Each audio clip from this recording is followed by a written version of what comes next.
The West Texas Desert, New Year's Day, 1935. A high school football game is played between the El Paso All-Stars and the Ranger High School Bulldogs. The victory by the All-Stars was such a grand success. The following year, 2 collegiate teams were invited to compete in El Paso, and the Sun Bowl was officially christened as a national event. Through the tapestry of time, 70 years and counting, a virtual roll call of football royalty has trekked to El Paso. 1948, Miami of Ohio with Coach Sid Gilman and running back Ara Parsegian capped an undefeated season in the Sun Bowl. 10 years later, Hall of Fame coaches Shug Jordan, Vince Dooley, Hayden Fry made multiple trips to the West Texas Desert. Nebraska's Bob Devaney and Pitt's Johnny Majors used Sun Bowl appearances as a stepping stone to national titles the following year. Future Heisman winners Tony Dorsett, Barry Sanders, and Carson Palmer graced El Paso with their presence.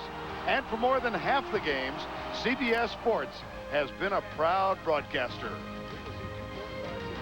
Halfback pass, Brandell Jackson goes deep for Barner, who's got it. No flags, touchdown Beavers. Today, the University of Minnesota makes a second appearance in 5 seasons in El Paso. Fueled by one of the nation's top ground games, the Gophers completed the regular season with their most victories in nearly a century. The colorful Ducks of Oregon know the beauty of the sun. Undefeated in 2 previous bowl appearances here, they hope for another successful migration to El Paso. The Sun Bowl for 70 seasons, the game that rules the desert.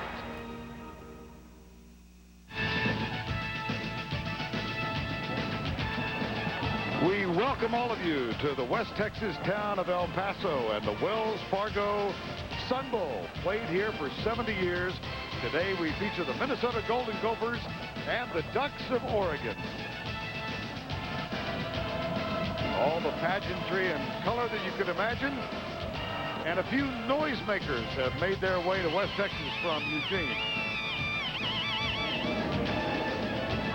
There's more than a slight chance that they're giving you a Scandinavian version of a polka.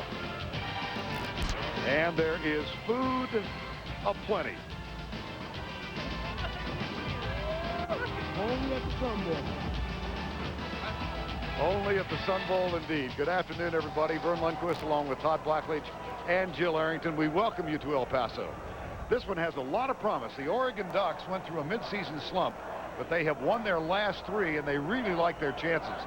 And Minnesota has posted a 9-win season for the first time since 1905.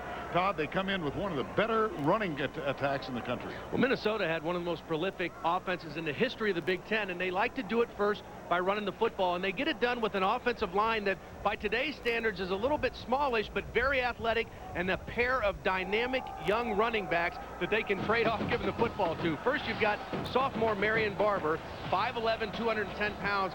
He's fast, but he's also punishing. He will hurt you if you come up to tackle him. Ran for over 1,000 yards, set school records with 7 100-yard games and 17 touchdowns. Also a threat as a receiver and a kick returner. Then when Barber gets a little bit tired, they can go to a true freshman, Lawrence Maroney, a guy they recruited out of St. Louis, Missouri.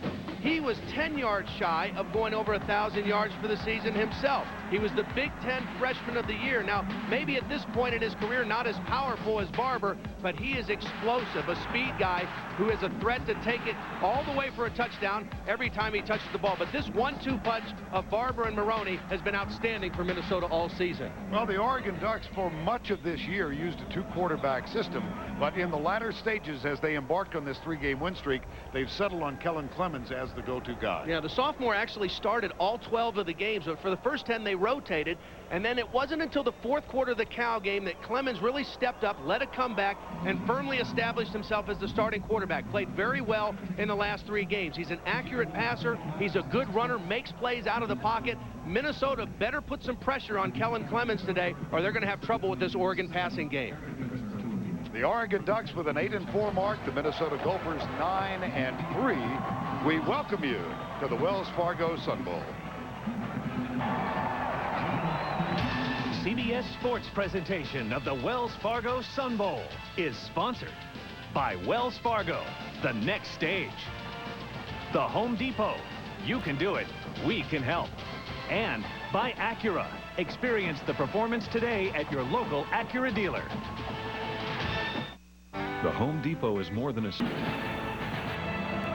We welcome you back to the 70th Annual Sun Bowl in El Paso. As we mentioned earlier, one of the keys for Oregon today will be stopping the Minnesota run. And the focal point of that effort is on a young man who has lived in the United States for the last 14 years after he and his family immigrated from his hometown, Dnipropetrovsk, Ukraine.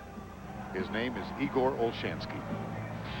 Igor's just Igor. There's not a whole lot you can say about him, and you definitely don't want to say anything bad about him because he's 6'6", 310 and whatever, and he's not afraid to make sure that you know that he deserves every ounce of respect that he gets on this team. About Igor? I ain't gonna say nothing, man.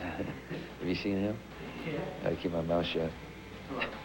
I didn't start playing until my junior year, so I had no idea about any of the rules or anything until my junior year in high school.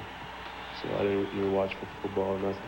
The first couple of times, he didn't understand quite the team concept of football. He pretty much took it as a one-on-one duel, me against you, and if you got me on that play, he was going to continue to battle or score off and want to fight you in a martial arts situation. And so a lot of times, he'd be wrestling or wanting to fight with this guy. The ball would be going down the field the other way. I'm going, Igor, time out. You got to understand. That's what our goal is, to get that football, stop that football. It doesn't matter what this guy does, that type of thing. So he had to refocus, sort of re-understand or learn the game of football. But since he's done that, he's been an outstanding football player. I just tried, I was always a physical basketball player, and I was slow on the basketball court. But when I went to the football field, I was pretty athletic actually. So I like succeeding. Yes, Todd, I think he is pretty athletic. Yeah, and he's got the perfect name. I mean, Igor, defensive tackle. You couldn't have a quarterback named Igor. He's the perfect place for him, and he is getting better and better. I mean, he's got tremendous upside. He's got to play extremely well today for the Ducks to have a great chance. Well, Igor and the Ducks are getting ready for the Gophers, and we'll return to the Sun Bowl in El Paso with the kickoff right after this.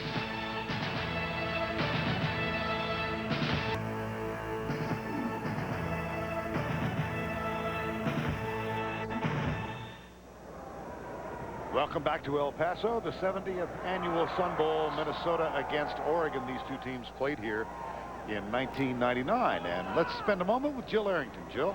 Well, Vern, on Tuesday morning, players from both teams had breakfast at Fort Bliss with the men and women who are preparing for combat. The players said they really appreciate what these troops are going through, and they have a new perspective after meeting with them. Most of these guys are their same exact age. Now, for the soldiers, they're being deployed next week, as early as next week, for 18 months in Iraq. They said they're really enjoying this break. The Sun Bowl donated 2,000 tickets so the soldiers could be here today to attend today's game. It gave the players a new perspective on what these guys are going to be going through, and the teams just said, we're hoping to entertain these troops on the football field before the troops go to fight in the real battlefield.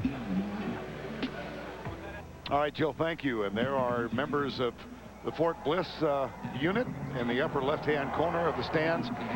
We had a chance to have lunch yesterday with the commander, Major General Michael Vane, and his family. And here come the Golden Gophers of Minnesota, 9-3 for the year.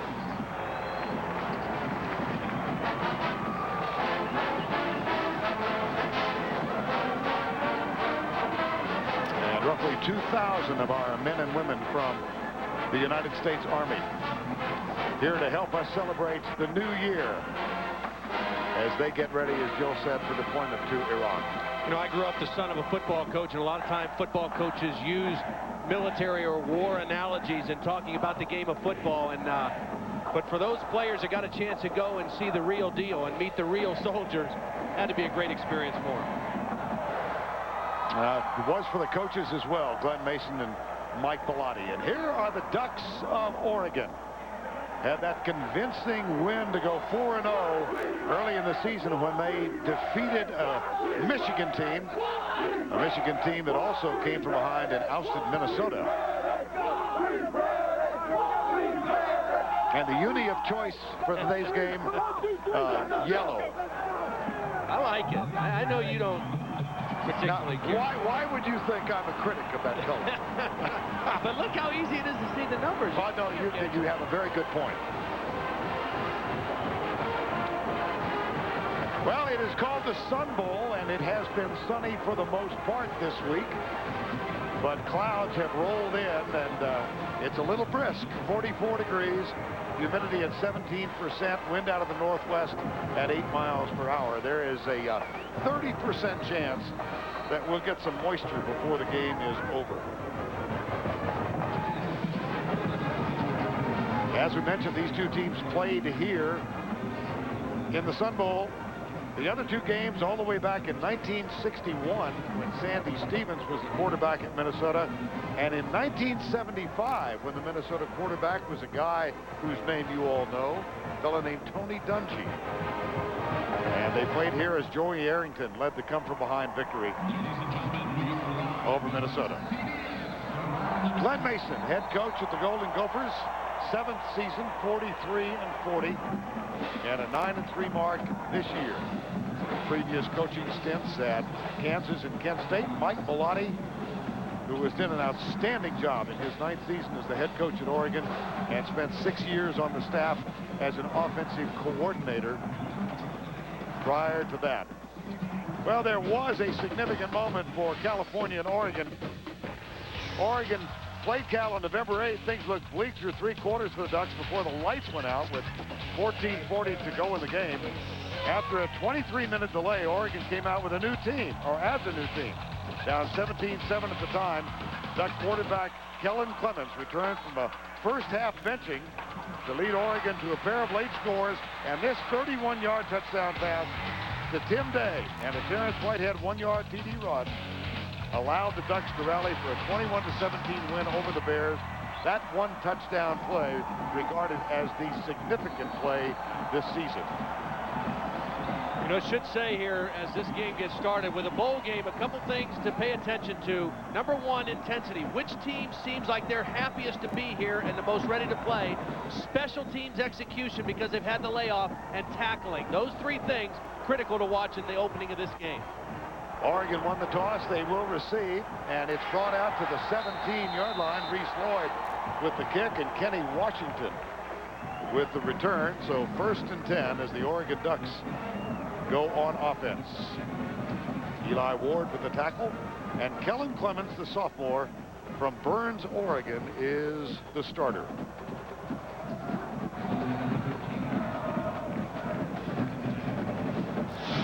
Out of the huddle comes Kellen Clemens for the season, 57%, over 2,000 yards. As Todd said, he started every game, but he shared the position with Jason Fife until that victory against California. We'll see Jason Fife today, just probably as a wide receiver, not as a quarterback. Quick flip, Sammy Parker out on the left side, and a first down play that moves the ball out to the 17-yard line. Justin Isom made the tackle, number 20. And let's introduce you to the Earthlink starting lineups. First of all, the offensive line: Knievel, Stites, Weaver, Snyder, and De La Grange. Backs and receivers: Whitehead and Floberg in the backfield. Demetrius Williams and Sammy Parker, the wideouts, and Tim Day is the tight end. And right away, the first play, Oregon went to one of their great wide receivers at Isom, who was the starting strong safety and is playing corner today because the original corner had to be sent home. Tremaine Banks was suspended from the team. Here's the toss to Whitehead, and good defensive pursuit by Yuki Dozier, number 25, to make the tackle. And Ben West also a part of it. Let's introduce you to the Minnesota Golden Gopher defensive line. Loslik, Popinski, Reed, and Paul Nixon start up front. The linebackers are Kyle McKenzie, Ben West, and Terrence Campbell. And the secondary, that change was made at right corner. It's Yuki Dozier, Eli Ward, Justin Fraley, and Justin Isom is starting in place of the suspended Tremaine Banks. And he's played corner before. This isn't a new position for him. And is a real instinctive football player. Here's Clemens looking toward Demetrius Williams, but nobody open, and Clemens takes off. He's got the first down out near the 28-yard line. 11-yard gain on 3rd and 5. Well, this was good protection for Oregon to start off with. It's just a 4-man rush by Minnesota. They're not getting a lot of pressure, so there's plenty of protection, but it wasn't there, and Clemens alertly saw an opening on the backside and took it up the field for the first down. Again, this is what he brings to the position. The ability to run, the ability to make plays on the move, both running and throwing. First down and 10 after the 11-yard gain. Hand off up the middle. This is Kenny Washington, number 20. They'll rotate these two running backs. Whitehead more the inside runner despite that play, and Washington known for his speed on the perimeter. Yeah, and Kenny Washington was first-team All-Pac-10 as a kickoff returner and really established himself as a special teams player earlier in the year, and then has proved to be a good complement to Whitehead there at the tailback position as well. On second down now, they'll go with a 2 tight end, 2 running back situation, and Sammy Parker leaves the field. So Dan Kaus comes in as the extra tight end, and Dante Rosario is in as the fullback to lead Parker on the left side. They give it off up the middle to Washington. Out near the 38-yard line, still surging. What a run. My goodness. Yeah. See, again, tackling is one of the things, because when you practice for a bowl game, you don't do much live hitting. You know, you may do a little scrimmaging early, but you don't do a lot of live tackling. So now all of a sudden you get into a real game again, and tackling, some of the fundamentals of tackling maybe are a little suspect. And you see guys reaching and grabbing and trying to pull the ball out, but not trying to tackle the ball carrier. Well, a second consecutive first down now for the Oregon Ducks, and Parker's back in as a wideout. He is the leading receiver on this team. They do throw the ball a lot. Good block for Clemens, and Parker makes the catch at the 45-yard line in front of Justin Isom, number 20. And that was a 3 wide receiver set for Oregon, and Jason Fife was in as the 3rd wide receiver. They've really had some injury problems to their wide receivers. Kyle Weatherspoon, who was their number 3 receiver, suited out today and tried to go in warm-ups, but he's got a hamstring problem and not really able to go after it. So Jason Fife will play a lot as the number 3 wide receiver for this team, which tells you a little bit about his athleticism as well. Second down and 8. Here's the toss, right side. Whitehead's back. It's Washington, and he is spilled for a loss at the 42. Nice pursuit. Terrence Montgomery and Kyle McKenzie were there. Anthony Montgomery, rather. Miami of Ohio leading Louisville, or defeated Louisville. These games already completed. Boise State over TCU. And Oregon State, Hawaii and Houston, the game which ended with a brawl. And we're about midway through the bowl season now, and we are in El Paso for the 70th Sun Bowl, 3rd and 11. Minnesota playing 3 down. Now threatening to come, and they will bring 5. The corner blitz. Clemens comes right, fires it complete to Parker. That will be short of the first down at the 49-yard line. It was a nice job by Parker uncovering when the quarterback started to move out of the pocket, but when he did, he lost the first down yardage. He was past the first down marker on his original pattern, but when he moved with the quarterback, he lost the first down yardage. And Oregon will have to punt the football. And we'll bring on the freshman Paul Martinez, 37.5 average, and Marion Barber III, who leads the Big Ten in punt return average, nearly 15 yards. And this one is not good. However, yeah, it was worse than not good. Yeah. Maybe a little respect for Marion Barber there and his return ability, but they had a chance to really back him up inside the 10-yard line with just a decent punt. A 21-yard punt. The Gophers have the ball for the first time when we come back. 10:14 to go, opening quarter. Minnesota has the ball for the first time, as the Gopher band helps generate a little enthusiasm. And the 5th-year senior Assad Abdul Khalik, he started the season opener each of the 4 years he played for the Golden Gophers. Safe to say that in previous seasons, bothered by injuries and a little inconsistency, he's had a good season this year. Yeah, the light really came on for him this year. He's been a great decision maker. We're going to have a false start right away on Minnesota, back him up 5. But Abdul Khalik, you know, he does a lot in the running game with this Minnesota offense. And when you run as well as they do, and you know teams are going to put 8 or 9 guys in the box, you have to have a quarterback that can find the holes and get you into the right running plays. And he's done that this year. Dead ball, false start, on the offense. 5-yard penalty, first down. Well, there's a familiar face and voice to those of us who spend Saturday afternoons at the Southeast Conference. Steve Shaw, referee, and an SEC crew working this game. Saw Bobby Gaston down on the field before Did you the game. really? Bobby's here to spend the New Year's with us in El Paso. Director of officiating for the SEC. 1st and 15. Here's the toss, and they sweep it to the left side. Nice defensive pursuit. Marion Barber III with the first carry. Let's introduce you to the Gopher offense. First of all, with the offensive line. Melander, Setterstrom, Esslinger, a third-team All-American as a sophomore. Joe Quinn and Joe Ainsley on the right side. Barber and Thomas Tepe in the backfield. Patterson, Hosack are the wideouts, and the tight end Matt Spaeth. Ben Utecht, who is the starter, not able to go today because of an injury sustained in the Wisconsin game, rather. Here's Kalik under pressure, rolling right. Chased by Olshansky now, and he gets rid of it. Caught up at the 50-yard line. Aaron Hosack with the grab. A 26-yard gain. Well, first of all, Abdul Kalik did a great job of getting away from Ciavi'i and Dorsey because they both had excellent pressure, and it looked like it was going to be a sack. He gave ground and then used some acceleration to get outside and open up a new throwing lane. And this is the kind of thing that he's been doing all season as a senior, making plays. They run the football for most of their yards, but they get big plays out of their passing game. Barber is the only setback, and he gets the handoff coming left. Breaks a tackle. There's the stiff arm, and Marion Barber is down at the 46-yard line. David Martin and Justin Finnessy with the tackles. I talked to Nick Aliotti, the defensive coordinator for Oregon, yesterday, and said, you know, what is the key for you guys in stopping this running game of Minnesota? He said, well, first of all, we've got to stay in our gaps. There's Nick in the middle right there. Very energetic guy. We got to stay in our gaps because they like to cut back a lot. They run the zone play, and they like to break it back to the backside. So we have to stay in our position, and we must tackle well because these backs run hard. 2nd and 7. That's Tony Patterson in motion right side.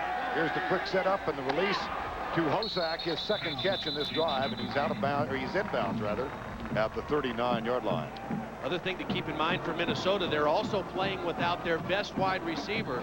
Jared Ellerson came in with 44 catches, almost 1,000 yards, averaging 20 yards a catch.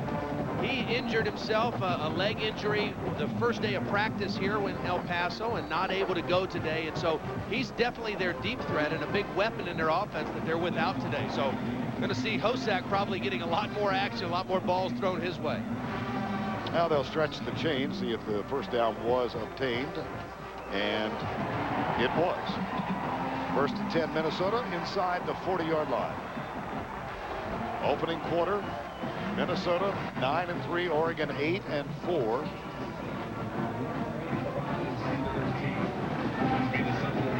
Mike Bellotti. Double tight end set again. One running back, and the 2 wideouts come to the near side. That's Patterson, slot receiver normally going in motion. Play fake. Abdul Asik goes deep in the end zone and does not find Ja'Cory Wallace, number 7. Pretty good coverage that time by Oregon, because normally on a first down play like that, a good running team, nice run fake and go bootleg, you're going to get somebody running free. Oregon stayed with all the receivers because Minnesota released a lot of guys out into that pattern on the bootleg, and no one was open. 2nd down and 10.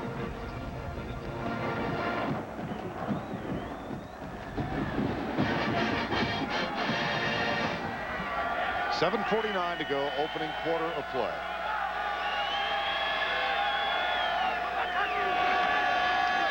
Barber smacked behind the line. Junior Ciavi'i from American Samoa.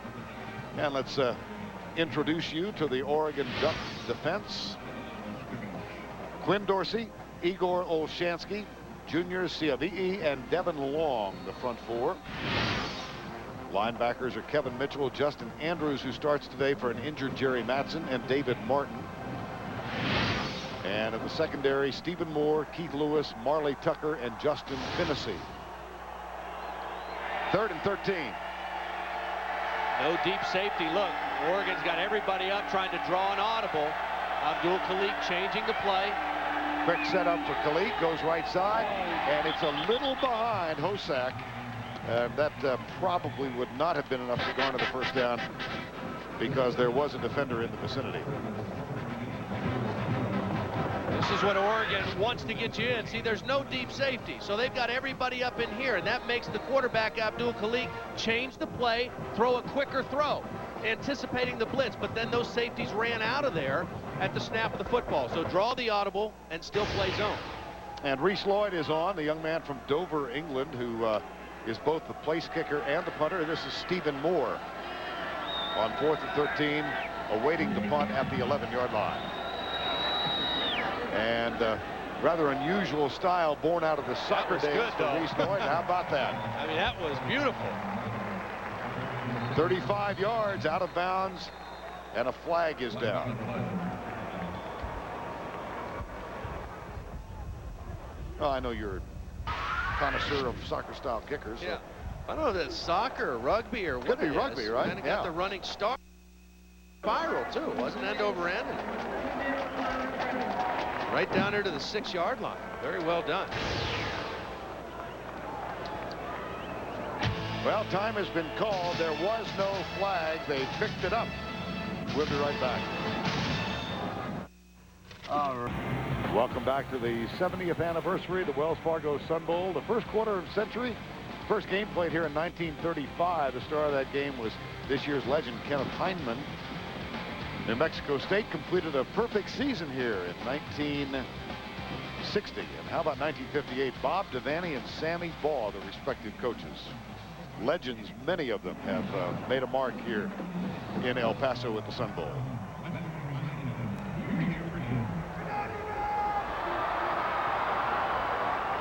Quarterback for New Mexico State back in '60 was Charlie Johnson. I remember that. Do you? Yeah. I'm suggesting that you might not. Went on to play for the St. Louis Cardinals. First down. Here's a quick flip. Sammy Parker out on the right wing and manages to move it out to the 15. For complete college football bowl coverage, including play-by-play and live stats from all the games, click on NCAA football at CBSSportsline.com. Nice little first down play. You know, you're on your 6-yard line. You want to get a little breathing room, a quick throw. Really, the strength of the Oregon offense are their 2 wide receivers, Sammy Parker and Demetrius Williams. The 2 have had great seasons, combined for over 100 catches. And get those guys the ball quickly and see if they can make a play for you. Split backs, and the tight end comes in motion. Here's Clemens, quarterback draw, and nice move out to the 20-yard line as Ben West, number 59, makes the tackle for the Gophers of Minnesota.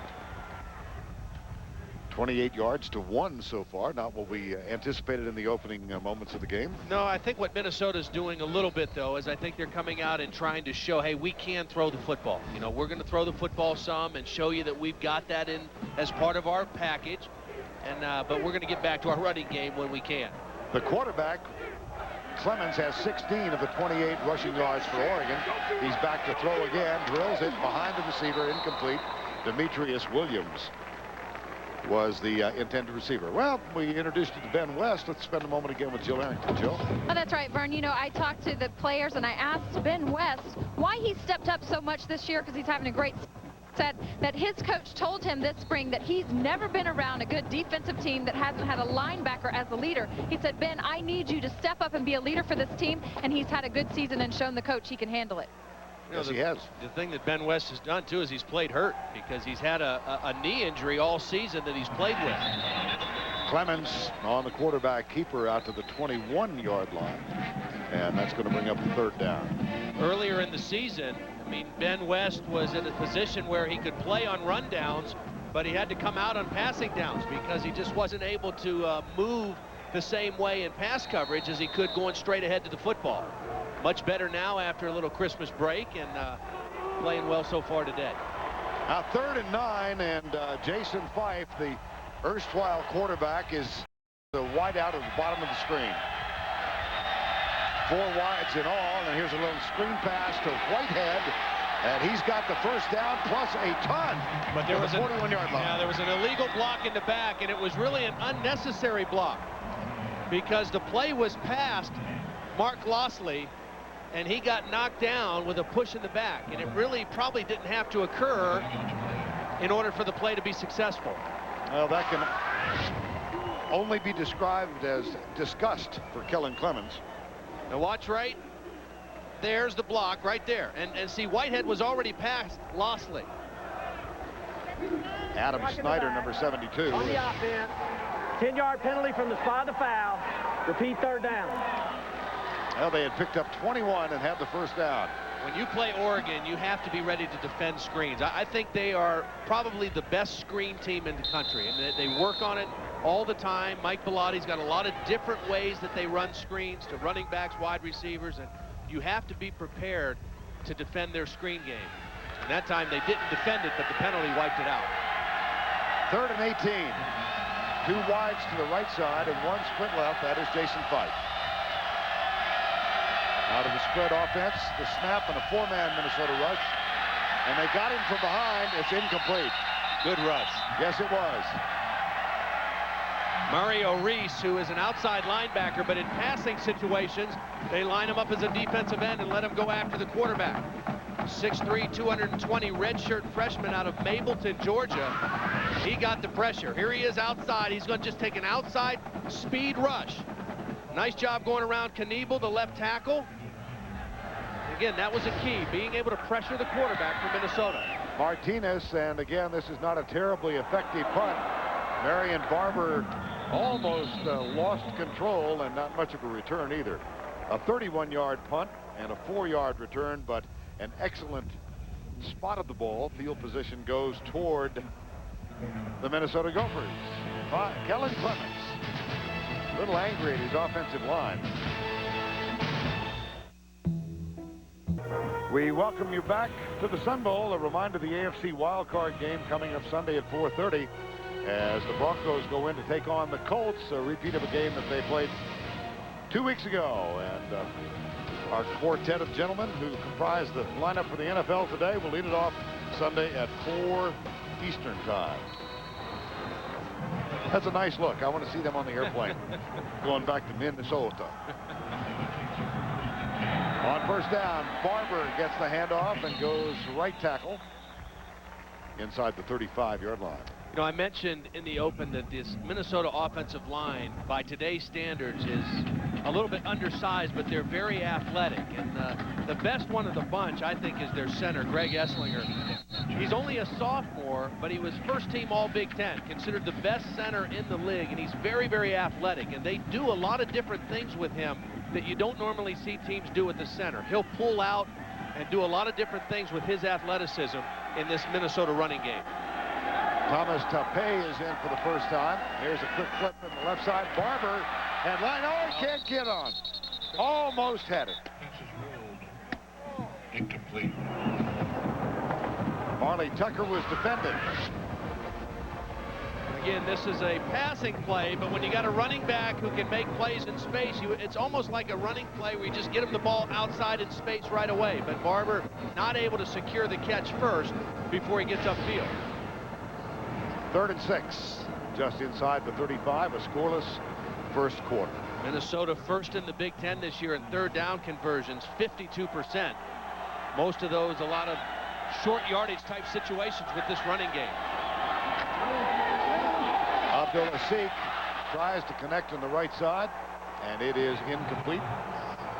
Stephen Moore was defending on Hosak. Yeah, and this was a full blitz by Oregon. They went after Abdul Khalik, and it was a good choice. Throw the fade route to your big wide receiver. He's 6'5", just not able to make the catch. Stephen Moore only 5'9", but did a nice job of harassing the taller receiver.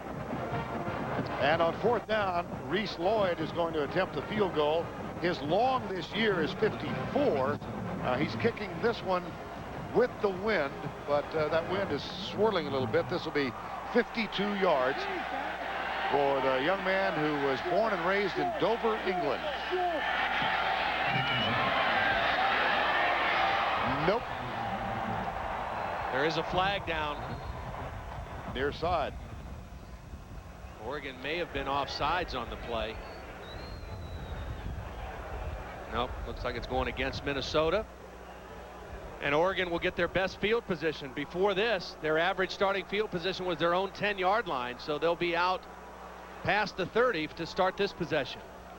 You could see it was an illegal procedure call against Minnesota. Declined. Reese Lloyd hooked it left from 52. The Wells Fargo Sun Bowl from El Paso. We'll be right back. Tonight, kick off the new year with The Late Show. Dave welcomes actress Kirsten Dunst, plus music legend Rod Stewart.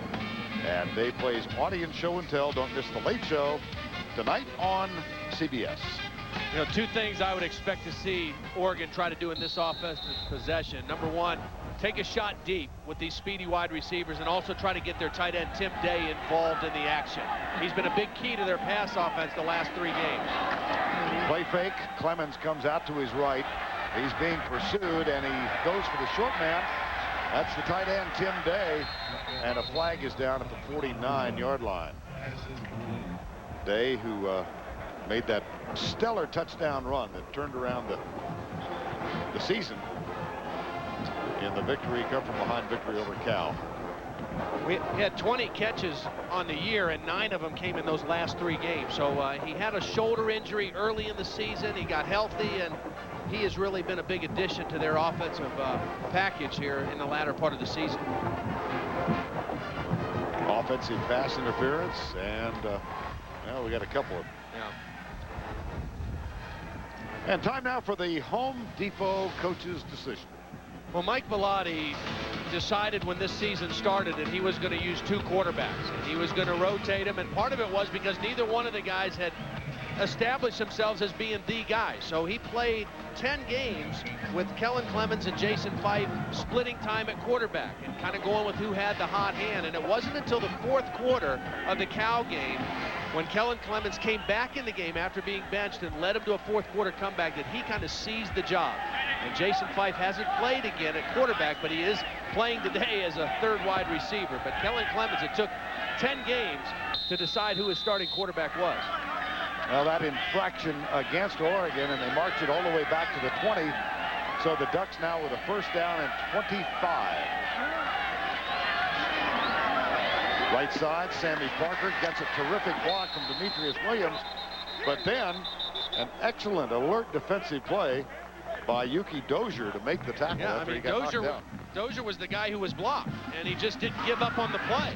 I mean, it was a nice block on Dozier, but Dozier just stayed with it and kind of got a leg whip tackle, but he didn't give up on the play.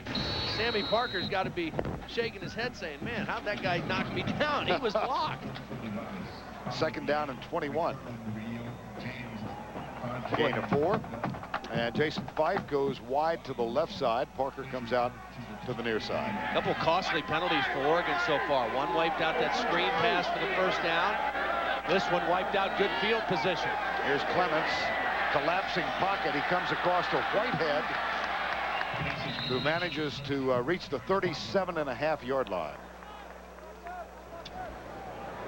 Well, the Ducks won their first 4, most significantly at home against Michigan, after which they found themselves the subject of the well-publicized Sports Illustrated coverage jinx. And then the next 4, 1 and 3, and they got wiped out a couple of times. Yeah, they really did. That was the thing. The losses. Now, they had a close loss to Utah, but they got destroyed by Washington State, a game where they had 9 turnovers and 2 blocked punts. They also got beat badly by Arizona State, and they got beat badly by Washington, but then they rebounded for 3 wins in a row at the end. Including the Civil War over Oregon State, and here's pressure again, but Parker makes the catch. Clemens got rid of it about the time he was going down. Oh boy, you got that right. Excellent work by Kellen Clemens, not panicking in the face of the blitz. Minnesota brought more guys than they could block, and watch him hang in there, and at the last minute find Sammy Parker on the crossing route. When you blitz, that means it's man coverage. That means you got guys running away from people, and Sammy Parker got open for his quarterback, but Clemens did a nice job of not panicking in the face of the pressure. And Parker has tied the single season reception record with 67 now. and an average of 14 yards per catch. He's got 6 in this game for 44 yards. Play fake. Clemens looks straight down the middle. Nobody open, so he goes to his left. Lobs it. Caught! Dante Rosario, the fullback. Too much time to give a quarterback like that. I mean, you know, it's good coverage downfield. You can't fault the back four in the coverage for Minnesota, but just way too much time as Clemens left the pocket. Hard to cover guys for over 5 seconds, and that's what happened on when Clemens left the pocket. He got about 2 or 3 more seconds and able to let somebody uncover for the throw. Nice touch to Rosario. Rosario, a true freshman from Dayton, Oregon. That's 10 catches on the season for him. And a first down and 10 inside the 30-yard line. Deepest penetration thus far. Whitehead is the running back now. And Clemens will throw again. Screen pass. Got by Whitehead to the 21-yard line. Mark Losley makes the tackle. Again, the Oregon screen game, you've got to be prepared for it. That time, Minnesota was in good position. Mark Losley read the screen, was there to make the play, chased it down from the backside. Second down and 3, final 12 seconds of the first quarter.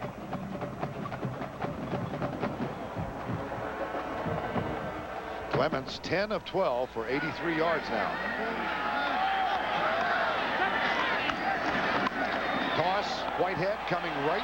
It's Kenny Washington, number 20, who alternates with Whitehead, and that will be the final play of the first quarter.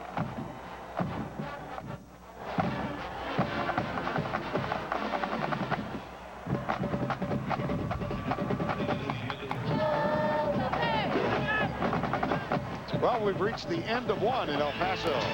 We are scoreless, but the Ducks are threatening. We'll return after this message and a word from your local station.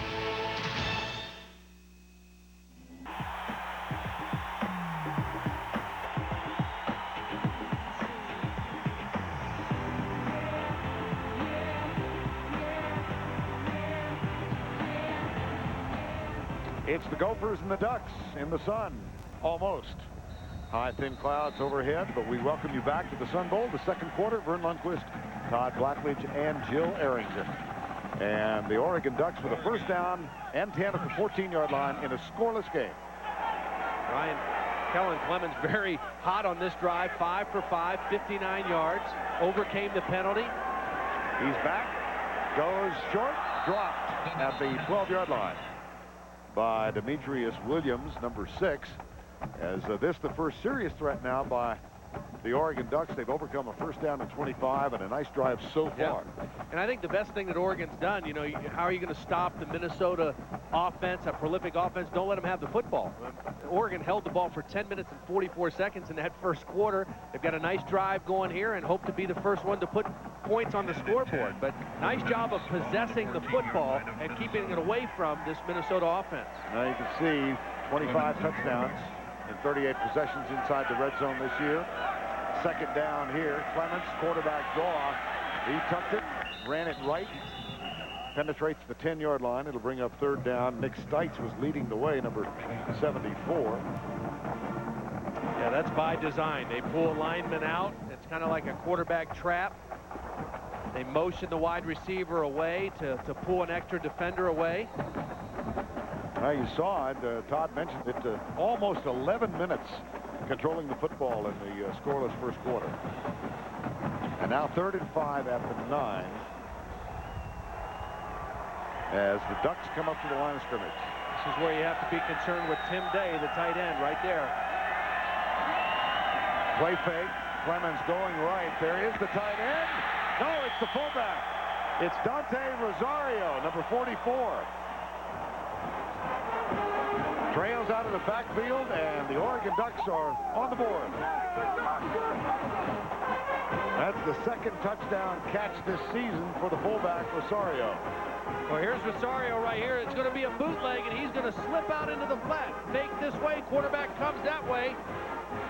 The linebackers go with the fake. The fullback slips out inside of the linebackers. That was Terrence Campbell, number 58, responsible for coverage, and he got fooled by the play fake. Jared Siegel is on for the extra point. Really impressive drive by the Oregon Ducks. The most impressive thing is that they were able to overcome that offensive pass interference that really set them back on 1st down and 30. And to get into the end zone for the first touchdown in the ball game. Oregon leads 7-0.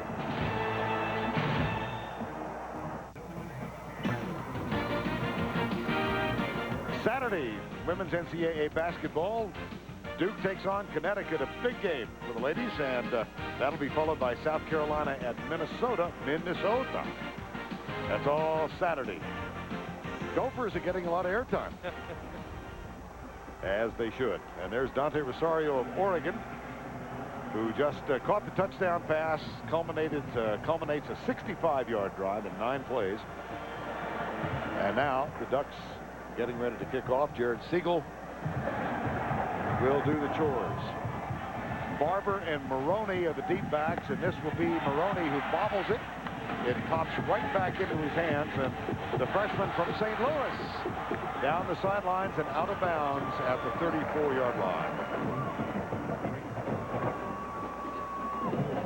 Well, it is time for the final.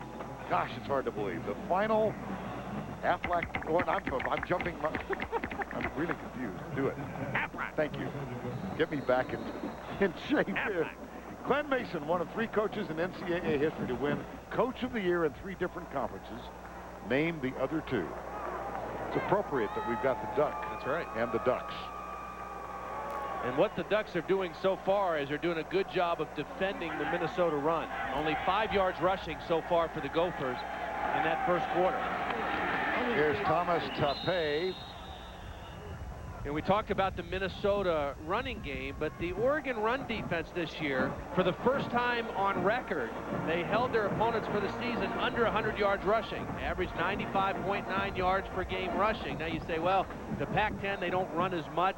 They're not as physical. It's more of a finesse conference of the Big Ten. That might be true, but the Oregon run defense has been pretty solid, particularly the last part of the season. I think the strength is those 2 tackles. Siavi'i and Olashansky, those 2 guys inside are really good players. Here's the toss right, and this run gets out to the 41-yard line. It's Marion Barber. Well, Todd, just to underline the point you made, when they defeated Michigan, they went up against Chris Berry, the Doak Walker Award winner, and held him to 26 yards in that game. They sure did.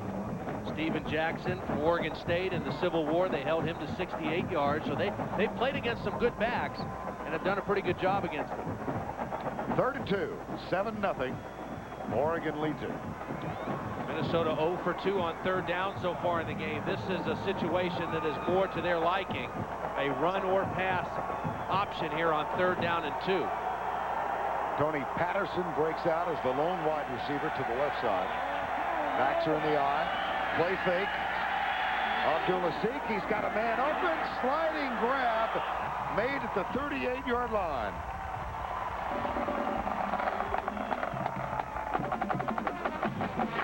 Jared Posthumus made the tackle, or the catch rather. Well, Keith Lewis is an excellent player, the free safety, but he bit on the play fake. You see him trailing the play, number 16. He wasn't quite able to get back in time to make the play because he bit on the play fake by Assad Abdul-Khalik. That's a gain of 21 and a first down at the 39-yard line.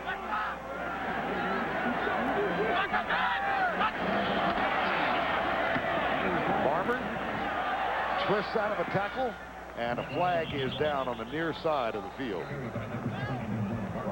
And there's a Duck getting up slowly, Devin Long.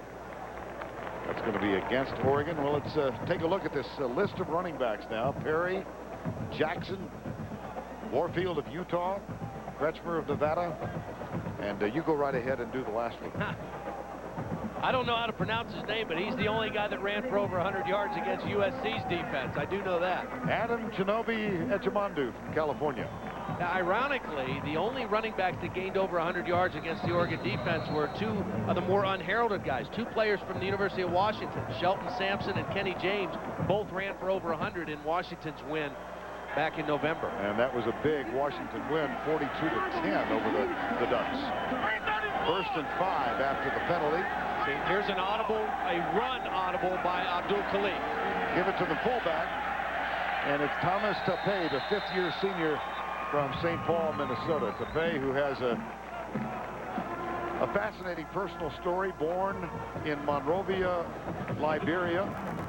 He and his mom and sister came here when he was 9 years old.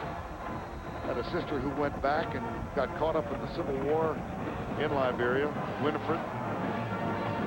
Fifth-year senior from St. Paul, Thomas Tapé. First down.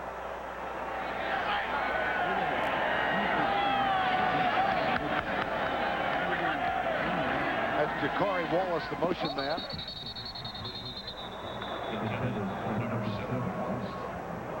Incomplete. Auburn and Wisconsin tied in the fourth. Couple good running backs in that game. Southern Miss and Utah later. Arkansas and Missouri tonight in the Independence Bowl in Shreveport. And Colorado State out of the Bay Area to take on Boston College in the San Francisco Bowl. Second down and 10. 7-0.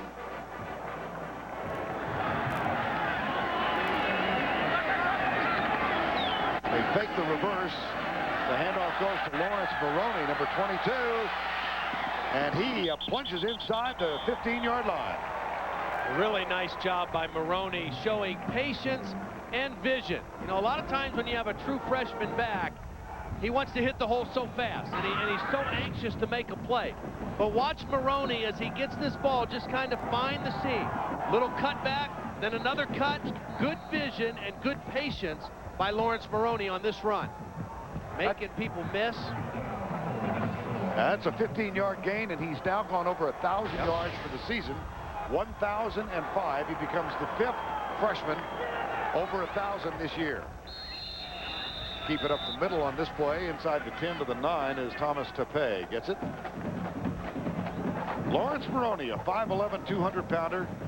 Jerry Seymour with 1,117 yards. Hamilton from San Diego State, Merrill, TCU, Lewis of A&M, and now Maroney over 1,000 as Minnesota has two backs with 1,000 yards for the season. I formation, option play. Abdul-Laseek has got some room. Did he cross the line? No. He's going to be ruled down at the 1. Keith Lewis, number 16, with the tackle. Option plays can be really good around the goal line. Your quarterback down the line, pressure the end, and nobody picked up the quarterback. They picked up the pitch man, Maroney, but nobody picked up Abdul Khalid, and he almost got it in the end zone. First and goal, though, for the Minnesota Gophers, and a nice answer after the Oregon touchdown, a nice response by the Minnesota offense. They got their running game going, they hit a couple big pass plays, and they're right here on the 1-yard line. First and goal. Fullback, Tapé, touchdown. So the Gophers respond to the Oregon score, come right back, and are within an extra point try of tying this one up.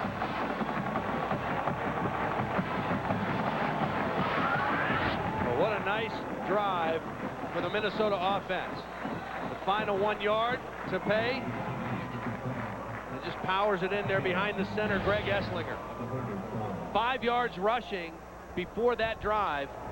That drive, they more than made up for it. 42 yards on the ground in that scoring drive. Reese Lloyd for the extra point, which would notch this at 7. Cuts it inside the right upright. And the Gophers have gotten on the board for the first time. We play in the second quarter of the Sun Bowl. 9:50 to go. 7-7 ball game. This presentation of the Wells Fargo Sun Bowl is sponsored by Dr. Pepper and your local Dr. Pepper bottler. Be you. Nothing's better. Dr. Pepper. Wrangler. Real comfortable jeans. And by Earthlink. Earthlink revolves around you. Well, the Golden Gophers have enjoyed their visit to El Paso. I think more than a few have gotten across the border to Juarez. 7-7. It's not really warm here, but I got to believe it's a little warmer than it is in Minneapolis. I mean, I go out on a limb there and predict that. And there's snow on the ground in Eugene, Oregon. So, that's right. Yeah. Both crowds, both teams have brought a nice contingent of fans here. Here's a sprint kick. Comes to the near side, and I don't think that's what he had in mind. Well, I think he wanted to kick it away from Kenny Washington, who was all Pac-10 as a kickoff returner. But that's not the result that you want. You don't want to give him good field position right away. Total yards in this quarter, 62-14. Reese Lloyd came over with his family. His dad was an English Premier League soccer player in Dover and got a job in Minnesota, so they came over when he was a young man and played soccer in high school in the Minneapolis area, then went to a community college, is in his first year as a kicker for the Gophers. Here's Clemens, the handoff. Nice run. Terrence Whitehead. That looked like a play out of the Minnesota playbook with the fake reverse. That's something they do a lot as part of their normal package. An inside run, but there's a fake reverse behind, and watch the play open up. They crashed it down to the inside. Adam Snyder, number 72, pulling around. And Terrence Whitehead doing a nice job of fitting in behind the blocks. Tim Day, the tight end, with a nice block. That's a gain of 13 and a first down at the 48-yard line. Clemens back. Drills it right side for Parker. Got it at the 39-yard line. Sammy Parker went up and made the catch. That's a gain of 13. Sammy Parker is a guy that you have to respect his speed. Look at that cushion that Dozier's giving him, because he doesn't want him to run by him. He's a track guy, a 100-meter guy on the Oregon track team, and so you respect that speed, but you can't give him that much room to make that catch. Sammy Parker finished 5th in the NCAA 100 meters last spring, a personal best time of 10.18. Deep left side for Demetrius Williams. He's got it. And out of bounds with a first down at the 19-yard line. This is the strength of the Oregon team. Those two guys, the last two plays, Sammy Parker and Demetrius Williams. Both are big-time wide receivers. Williams, 47 catches coming into the game. Parker, 61. One side of the field, you hit Parker. You come back the next side. Parker's the underneath receiver. Williams is open on the outside. And Dozier the victim 2 plays in a row. Well, Oregon now has had 3 plays, 13, 13, and 20. There's Kaus, the tight end, going wide to the right. Clemens pumps, goes in the corner for Parker. Got him! Oh, what a play. Touchdown, Ducks! Over Justin Isom.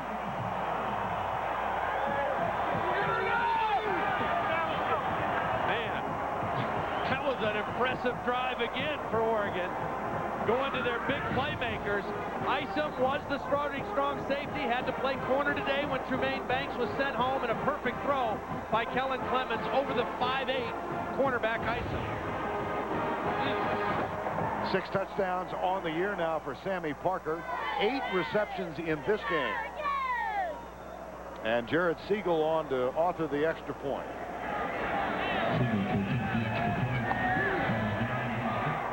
Siegel, a Luke Rosa Award finalist a year ago, knocks it home. And the Ducks didn't stay tied for long, did they? The Oregon Ducks, a most impressive drive, capped off by the catch of Parker. The touchdown pass to Parker. Here's where the touchdown's going to occur on the fade, but watch the free safety get moved by the eyes of Kellen Clemens. As he goes back, Kellen Clemens is going to look off to the right. That's going to make the safety go more to the right. And that opens up one-on-one for Sammy Parker. Kellen Clemens now 14 of 17, 144 yards, 8 of those 14 completions to Sammy Parker. And a 4-play drive. They just zipped down the field. Boy, they sure did. Man. Siegel with the kickoff. He plants this one. My goodness. Wow. How do you like altitude? Jared Siegel. That was a good 10 yards beyond the end line. almost hit the truck, and it is time now to answer the Aflac trivia question of the week. Duck on duck. Glen Mason, one of 3 coaches in NCAA history to win Coach of the Year in different conferences. Name the other 2. Mason did it at Kent State and Kansas. Denny Stoltz, Michigan State, Bowling Green, and San Diego State, and John Makovic at Wake Forest, Illinois, and Texas. Here's the handoff to Barber. Out to the 23-yard line. John Makovic is the guy who selected you number 1, I believe, Kansas City. Chiefs.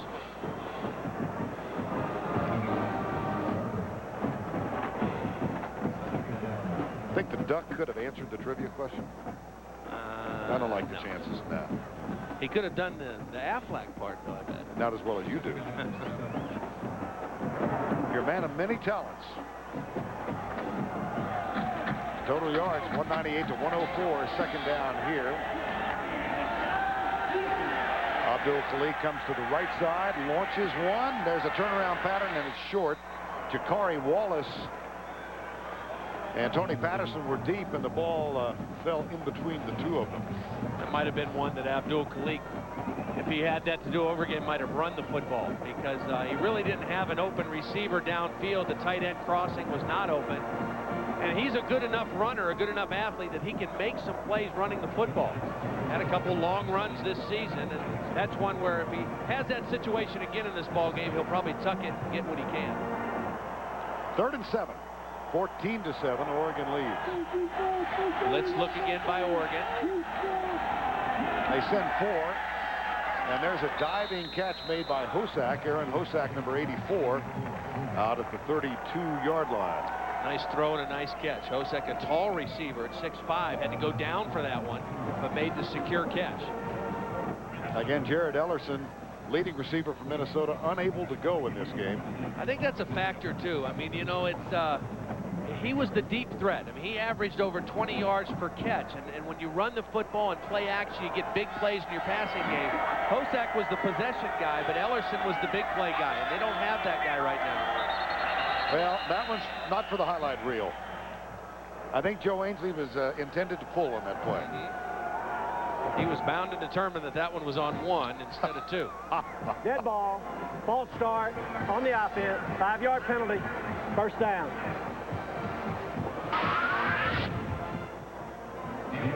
Well, a couple guys moved. Joe Quinn moved too.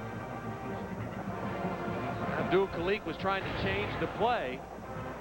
Just a little lack of communication up front that time. 1st and 15, 14-7 ball game. Here's the reverse to Barber, heading to his left. Gets around the corner. Finnessy, number 31, over to make the tackle. Boy, what a block by Jared Posthumus. That number 3 tight end was in as a wide receiver and was coming in on a crackback block on that reverse. Watch at the top left of your screen. You're going to see Jared Posthumus, number 81, block Marley Tucker, number 23, right there. Just came in, and Tucker had no idea where he was coming from. 2nd and 11. 14-7 game. Sammy Parker just caught the go-ahead touchdown, and Stephen Moore walking off unaided, but apparently injured. Rodney Woods replaces him in the lineup now at the cornerback position, opposite Justin Finnessy. 2nd and 11.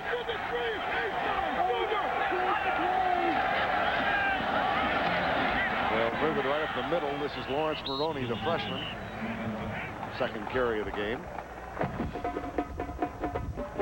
Pretty good job by Abdul Khalik identifying a weakness in the Oregon run defense that time on 2nd down. Oregon was trying to shift over into that area, but they didn't get guys moved in time, and they were able to stick that run in there for a pretty decent gain.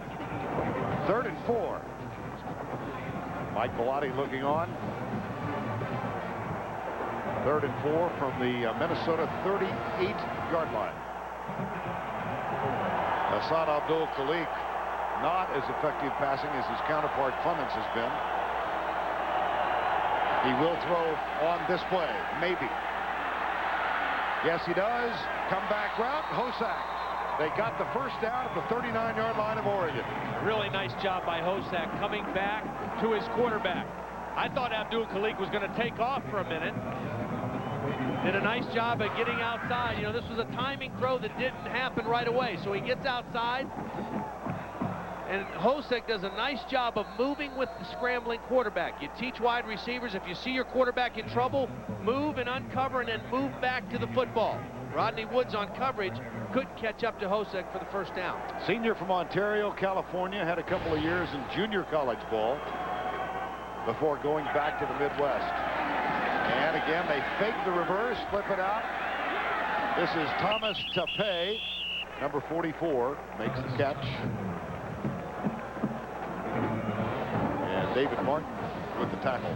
We talked about this Minnesota offense, how well they ran the football, but for the year, they averaged 501 yards per game. And the only other team in Big Ten history that had a better offense was the Penn State team in 1994 that had a bunch of NFL guys, Gary Collins and Kajana Carter, Kyle Brady.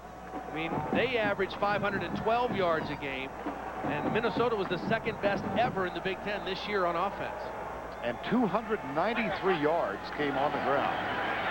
There's the attempted sweep to the right side. Good pursuit as Maroney is tackled for no gain. Here are the all-time Big Ten ranks. You see that Minnesota's second, rushing touchdowns fifth, 62 touchdowns on the year, and 472 points. And they have posted 9 wins for the first time since 1905. A 9-win season for the first time for the Gophers.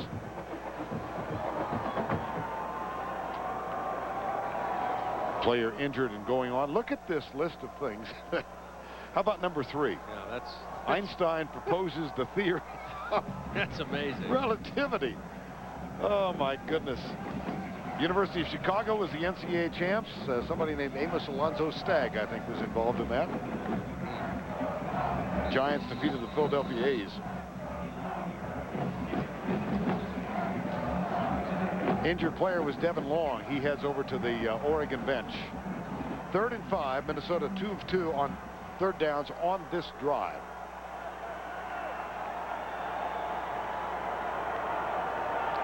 Hand off to Maroney, left tackle. He's pushed backwards, but that'll be close for the first down. That was Marley Tucker, number 23, with a nice tackle. And a nice call by Tony Peterson and Mitch Browning. I think Oregon was thinking pass here. They had him spread out, and they stuck the little run in there with Maroney. It was a good tackle at the end of the play, but after the first down was picked up, they changed him up a little bit with the running play on that 3rd down.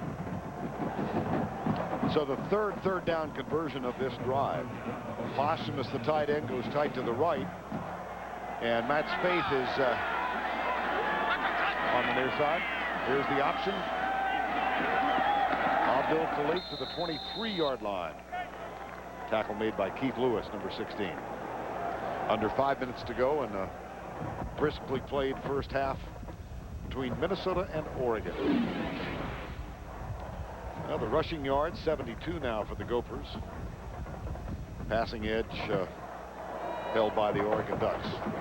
You know, even though the Big Ten conference has changed over the years, I mean, it's not just a 3-yard and a cloud of dust conference anymore. This game is still kind of the classic Big Ten, Pac-10 matchup. You got to stop the Big Ten team's running game, and you got to defend the Pac-10 team's passing game. That's what this game comes down to. Marion Barber III down to the 20-yard line. Where can you find Toby Keith, Sting, and Frank Sinatra all singing on New Year's Eve? Only on 60 Minutes 2. That's tonight at 8, 7 Central, and Rocky Mountain Time, right here on CBS. Get that plug in for those of us who live in the time zone which the country forgets. See Rick Riley's column in Sports Illustrated about that a couple of weeks ago. I did not. You did not? No. Well, then you've got no point of reference for this. I heard Dick Enberg give him a pop on the air Sunday, so I thought I'd do the same. That was a 3rd down run to the 18-yard line. Actually, we're in the mountain time zone, but this is the very end of the Rocky Mountain chain. You knew that. Yeah. Todd's thinking, where's he going with this stuff? 4th down. I liked your story about the mountain before the game with all the people on the mountain. Ah, the mountain in the left-hand corner, just out of view. There were probably 50 people on that mountain. We'll talk about that in a bit. Here's 4th down. 4th and 1. Barber is the I-back. Quarterback keeper close. Should get it. Yep. You got an excellent center in Esslinger, the best in the Big Ten. Quarterback sneak, go right behind him, a 5th-year senior quarterback.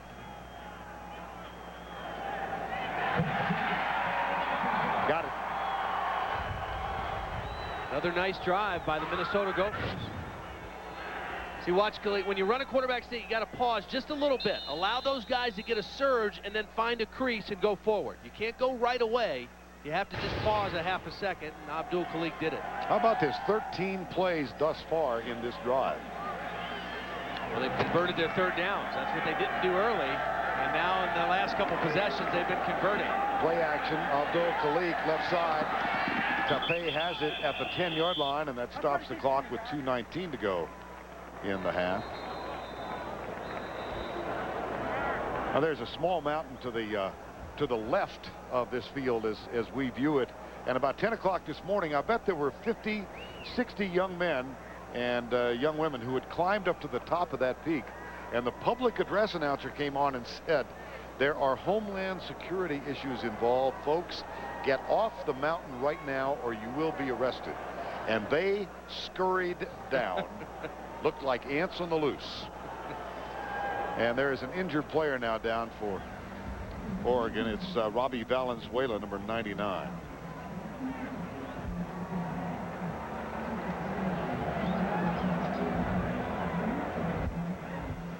Junior out of Modesto, California. You know, Oregon's a team that has had some injury problems this year early on. I mean, they lost some guys. Keith Allen was a wide receiver, a projected starter. He was injured during fall camp, and then in their opening game against Mississippi State, they lost arguably their best offensive lineman, Joey Forster, and their best defensive lineman, Haloti Ngata, and guys that they were counting on to be big-time players for them this year. Now there was another injured player, Devin Long. Let's go down to Jill. That's right. His defensive end, Devin Long, out of the game on the last series. He had a sprained ankle. They taped it up. He got back on the field this past series, but he just couldn't go. In fact, they've taken him into the locker room to get x-rays on that left ankle. That'd be a tough loss. That'd be a tough loss. Devin Long led the team in tackles behind the line of scrimmage and sacks. Had 3 sacks in their last game against Oregon State. 2nd and 3. Well, look how Minnesota has reversed things in this quarter. Have. Give to the fullback to Pay down to the 6-yard line as the Gophers try and tie it up before the halftime break. 14-7 Oregon. 4th meeting ever between these two. Most recently here, 1999. It's another area where Minnesota not only misses Ellerson, but they miss their tight end Ben Utek, who's a 5th-year senior, projected to be a good NFL player, 6'6", 250 pounds. They like Matt Spaeth, the guy who's taking his place, but Utek, a 5th-year senior, not in there right now. Here's the option to the left side. Abdul Khalik keeps it to the 1-yard line on 1st down. It'll be 2nd and goal from the 1. I think he thought he was in for sure. He cut it up in and thought he was going to score, and then he takes a pop right at the 1-yard line. See, again, nobody picks up the quarterback, and he's there, and Keith Lewis, the free safety, came from inside and tattooed him on the 1-yard line. Nice tackle by Keith Lewis. Lewis, the senior from Sacramento, California. That much for the potential tying touchdown. Fullback, touchdown, Minnesota. Thomas Tape gets in, and there is a flag.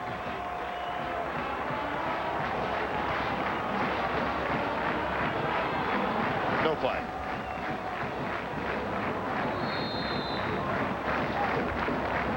Reese Lloyd on for the extra point.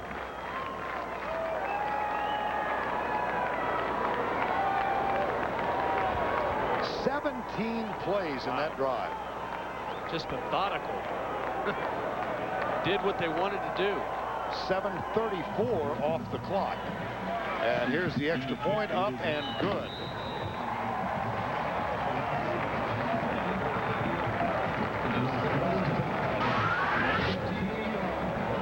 Tape is a physical, punishing runner. His second touchdown of the day. And Minnesota ties it up at 14. Both defensive coordinators are going to have a lot to talk about in the locker room. On the Earthlink halftime report, we'll take you back and reminisce a little bit. 36 years of CBS in the Sun Bowl. Jill has a feature on Tennessee's Kevin Burnett, and we'll have the plays of the year. This 36th consecutive year that CBS has televised this event. The first game in 1968 was broadcast by Lindsey Nelson and Frank Gifford. Wow. Lindsey Nelson was one of the giants of this business ever, and Frank as well. I think a guy named Summerall and a guy named Brookshire did a couple of games.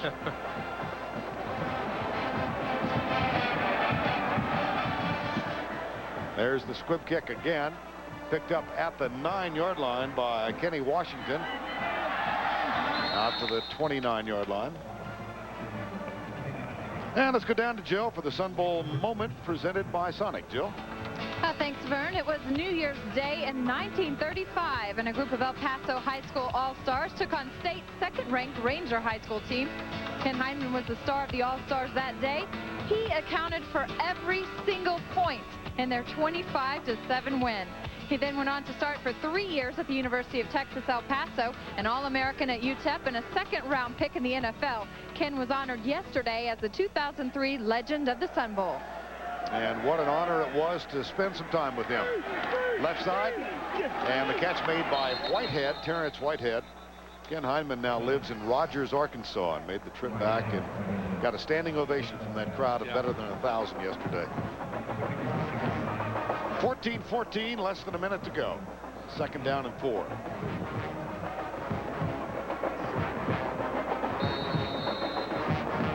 Well, Ducks in El Paso, 3-0 all time. In '63, when Mel Renfro was a star for Oregon, they defeated SMU. In a regular season game, they came here and defeated UTEP, and then they were here in 1999. Here's Clemens. Nobody open. Flips it out, caught by Demetrius Williams, number 6 at the 41-yard line. Well, again, the problem for Minnesota has been no pressure on Kellen Clemens. Now, a couple times early in the game, they got to him on some third down and forced the throw, but here in the second quarter, they have been able to protect their quarterback tremendously. And when you give any quarterback a lot of time to throw, he's gonna find seams in your defense. He's 16 of 19 now, 156 yards. First down and 10. Clemens tucks it and moves up near midfield at the 50-yard line. 40 seconds to go. Timeout called by the Oregon Ducks. Yeah, because right now they're in a position where they could get in scoring position here with 40 seconds left. Use the timeout. 10 seconds to go first half, a tie ball game, and the Oregon Ducks with the second down. They've got 2 timeouts remaining and the ball at the 50-yard line. Well, they may not do it on this play with second and short, but if Oregon converts here, I would expect Minnesota to try to come after Kellen Clemens the next play. Greg Hudson, defensive coordinator, had a little extra time there with that Oregon timeout.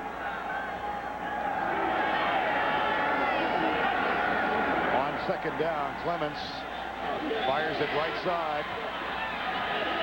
Nice job by Sammy Parker. Nice job by Parker getting out of bounds. Even though Oregon has 2 timeouts left, if you can save them, save them.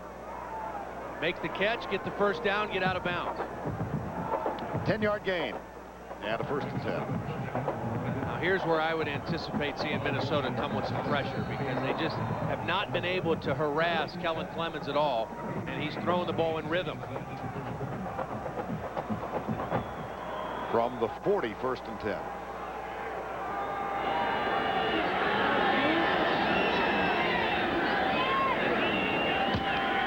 The shovel pass underneath, and Whitehead gets the pass, and wow, he's down to the 25-yard line. And a player is down for Minnesota. The clock stops for the first down. Eli Ward, their starting free safety, was the guy who was down, and they're telling him he has to come off for a play. So the clock won't start again. Kellen Clemens is going to have a time to get everybody set up. I think they're going to make Eli Ward come off for one play. He got run over on that play by Kelly Washington, and Oregon right there in scoring territory again. Now they hold the clock, 23 seconds to go. Quentin White hurried on as the free safety. Boy, I don't understand why they had to do that. They used the clock play, but because they took so much time for Eli Ward to get off the field, I thought they could have easily gotten a play called and snapped it. Yes. And then executed the play. Let's take another look at this. You know, it took a long time for him to start the ball ready for play, and Kellen Clemens didn't want to use one of the timeouts. I understand saving the timeouts, but I thought they had time to execute a play. Left side, Justin Ward, he's the quarterback, throws it back to Clemens. It's quarterback to quarterback. Maybe that's why they maybe so. And they use one of their timeouts now with 8.8 seconds left in the first half. Kellen Clemens got up to call timeout, but Jason Fife, the other quarterback, beat him to it a long time before. Jason Fife ran all the way across the field and called timeout. Jason Fife, the backup quarterback, throw back to the starting quarterback, and they get in nice field goal range on the little trick play. And a timeout left, 8 seconds. What do you do? Well, they're going to go for a play here. They've got plenty of time to take one shot at the end zone, and with that timeout, even if something bad happens, they can stop the clock and get their field goal team on. Parker goes to the right side. Williams comes near side. Minnesota called timeout. Pretty good move by Greg Hudson. Wanted to see what personnel Oregon had in the game, what formation they lined up in. Then he calls timeout to talk to his guys. 14-14. Sting and Frank Sinatra on New Year's Eve. 60 Minutes 2. Tonight at 8, 7 Central. Well, we've got both the Oregon and the Minnesota bands coming on at halftime. An Oregon band, not the precision outfit that you see from Minnesota. They, when they did their pre-game ceremony, they were hurrying and scurrying. They're the Golden Gopher band. They'll be first. Here's Parker up here now. He's been the go-to guy. 8 catches already, including a touchdown. Here's Clements. Goes deep in the middle, incomplete. Took a shot at it. Went for Demetrius Williams on the slant route. And good defense by Minnesota to force a field goal. A little half roll by the quarterback. I don't think Terrence Campbell got a hand on the ball, but he was there in the vision of both the quarterback and the wide receiver. And now Jared Siegel will try this field goal. Jared Siegel a year ago mentioned he was 20 of 24, a Luke Rosa Award finalist. This year the numbers not as impressive, 10 of 16 coming into the game. This from 30 yards away. A flag is down, the kick is good. We'll see about the penalty now.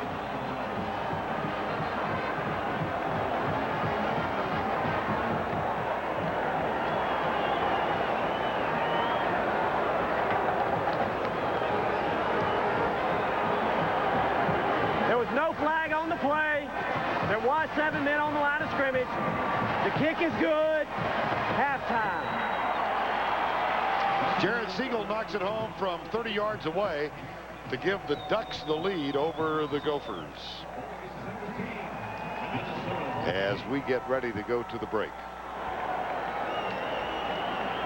Kellen Clemens, very impressive first half. A young man from Burns, Oregon. His grandfather played for the Ducks in 1951.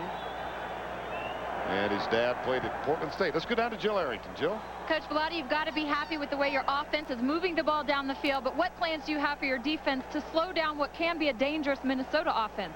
We got to play with better pad level inside, and especially our defensive ends. We got to get up off the cut block and stop some of their third down conversion. They're a good running team. We knew it. We traded punches in the first quarter, but it sort of broke loose in the second quarter. All right, Coach, well, you're up by 3. Good luck. Thanks. Thank you, Jill. That's the end of the first half with our score 17-14 Ducks. We'll be right back with the Earthlink halftime report after this message and a word from your local station. You with internet tools and services you want. We welcome you back to El Paso in our New Year's Eve edition of the Earthlink halftime report. 17-14 here as Siegel got the field goal as time expired to give the Ducks a 3-point edge over the Gophers at the break. And right now on the field, the Pride of Minnesota Marching Band. And they are under the direction of Professor Jerry Luckhart. The marching band celebrated with the great swing music of Glenn Miller. From this year's homecoming halftime show, here's a big band classic, along with a classic Minnesota band formation. Ladies and gentlemen, it's time for In the Mood.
We welcome you back to the beginning of the third quarter, the 70th annual Wells Fargo Sun Bowl. Minnesota trailing 14-7. And the Gophers will get the ball to start quarter number 3. Jared Siegel will kick off. Deep men are Marion Barber, Lawrence Maroney. 17-14, the Ducks and the Gophers. This one goes right over Barber's head. Touchback. It will come out to the 20-yard line. And a moment ago, Jill Arrington had a chance to chat with Glen Mason of Minnesota. Coach Mason, what adjustments will you make at halftime in order to get in the face of Kellen Clemens, who's had a lot of time to move the ball? Well, our major problem has been we get some pretty good push up the middle, and our ends have given up contain. So we're mixing it up a little bit. We're going to give them a little more free rein to get some rush from the defensive end position. And, Coach, will we see your running game open up a little more in the second half? Well, you know, let's face it, they haven't stopped us, and we haven't stopped them. We like what we're doing. Our game is a cumulative effect. We're going to keep pounding at them, and we think some of those 2- and 3-yard gains will be 4- or 5-yard gains as the game goes on. All right, Coach, thank you. Good luck. And on first down and 10, the handoff goes to Jakari Wallace, number 7, and gets around the left side for a substantial gain on first down. Well, welcome back to the Sun Bowl. Impressions of the first half. Well, I think Glen Mason was right. Neither team has stopped what the other one is doing. Oregon's passing game has the upper hand. Minnesota's running game. I think the key in the second half, there were no turnovers in the first half. Whichever team protects the football, and if there's a big play on special teams, turnovers and special teams will decide this football game. I enjoyed seeing a different side of you at halftime. Not my best side. I don't gloat much. And here's Barber going around the right side. And statistically at halftime, It breaks down thusly. Home Depot halftime stats. First downs, rushing yards, passing yards, big edge for Oregon. And that time of possession really flip-flop in the two quarters, because Oregon had the edge in the first quarter. Minnesota took the edge in the second quarter, and that's where we stand right now, a 3-point game. 3rd and 8.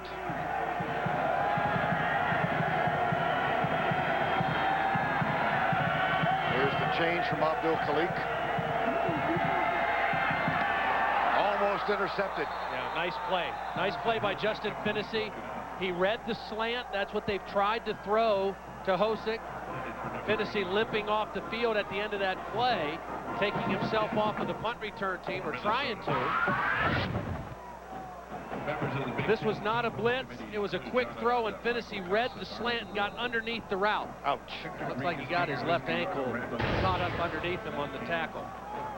4th down, and Reese Lloyd is on to punt. Stephen Moore perched at the 35-yard line, and Finney on the bench. High, not very long. Spare catch taken, called for and taken by Stephen Moore at the 35-yard line. It's a 43-yard punt.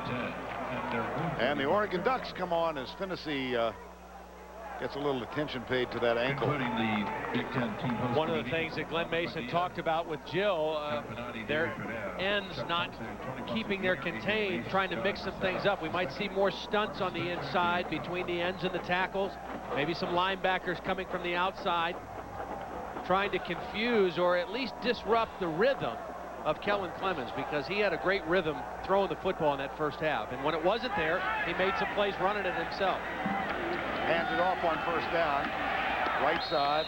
This is Terrence Whitehead, the sophomore from Henderson, Nevada. Comes over the right side and picks up 5 or 6.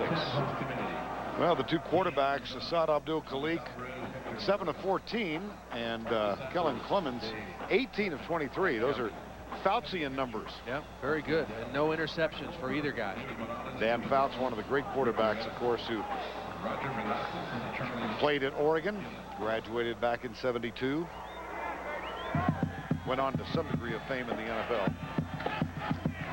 Here's the handoff, Whitehead to the 45. You know, Dan's a good friend, and I can see him sitting in Sisters, Oregon, watching this right now, and knowing that I'm going to unload on him, because he's, of course, in the Hall of Fame.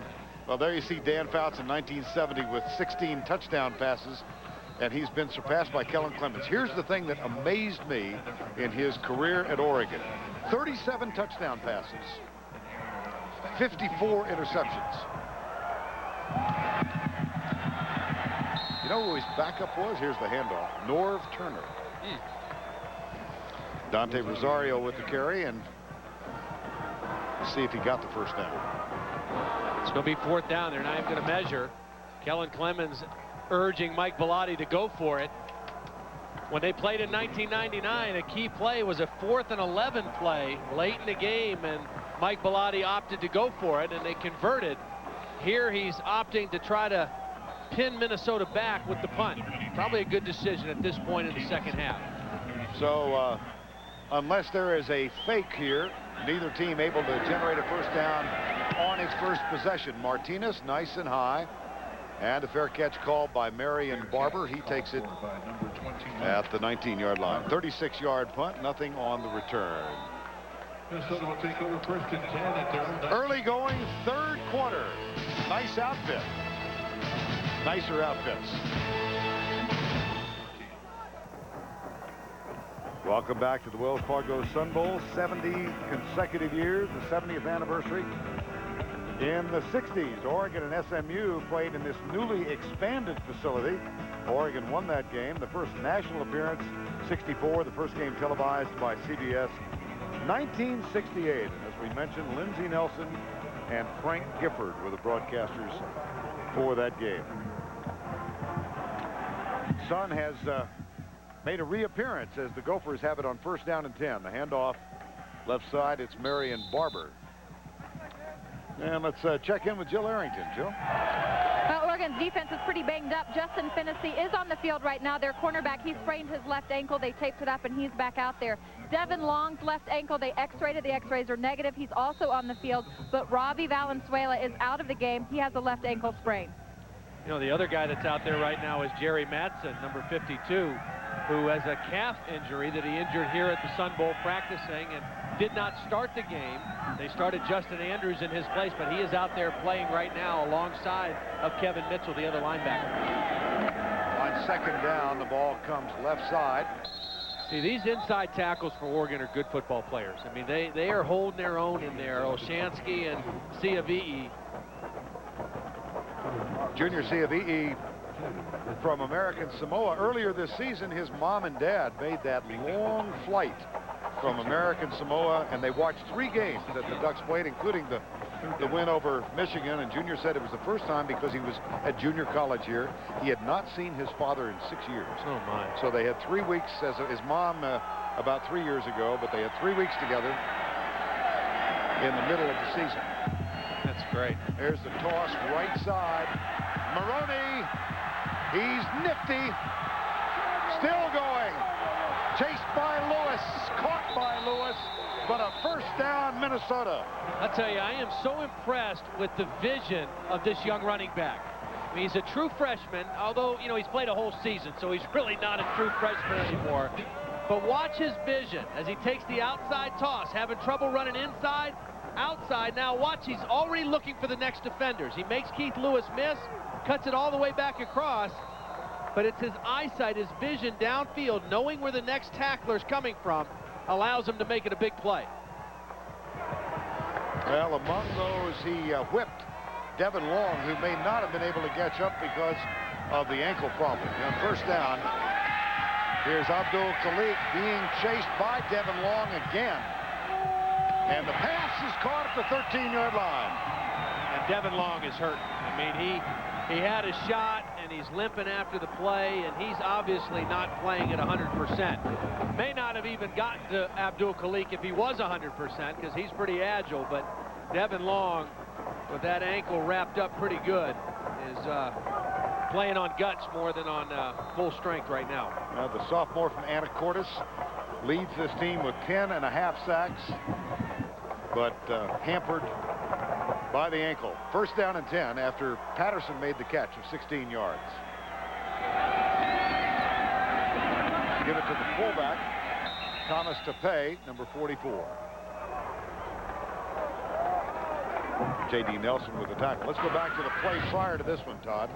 Well, Abdul Khalik, you see Devin Long trying to stop and make the play, and he just, you know, he's playing on one leg basically, because you got one good ankle and one bad ankle. You just can't stop and move and change directions the way you'd like to. But he's a warrior, and he's a guy that they're counting on to be out there on the field, his presence, and so he's going to play the best he can. 2nd and 5 at the 8.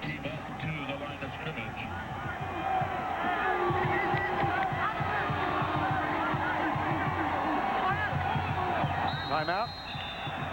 Play clock about to wind down to 0, so the Gophers have one of their 3. 9:12 to go, third quarter. Be right back. Wells Fargo Sun Bowl is sponsored by Office Max. What's your thing?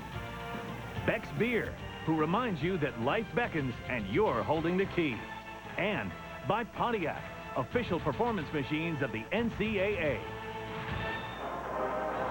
We are back in El Paso, the 70th Sun Bowl. And Oregon leading 17-14. Minnesota with a 45-yard run by Maroney, the longest by far of the day. Rushing yards thus far, 5 in the first quarter, 142 cents. And this, of course, a team that averaged 293 yards on the ground per game. 2nd and 5 at the 8.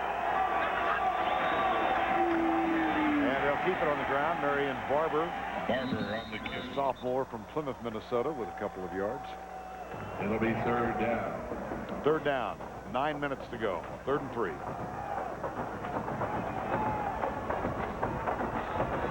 Third and 3, and with a quarterback like Abdul Khalik, this is a situation where You might see a bootleg where you give him the option of running or passing. He's got the big receiver and Hosack, who's kind of been his go-to guy in the big situations, the tight end space. Hosack is wide to the right side. On third down, they get it up the middle to Pay. Wow, what a run. To the 1-yard line and in. Touchdown. What a run.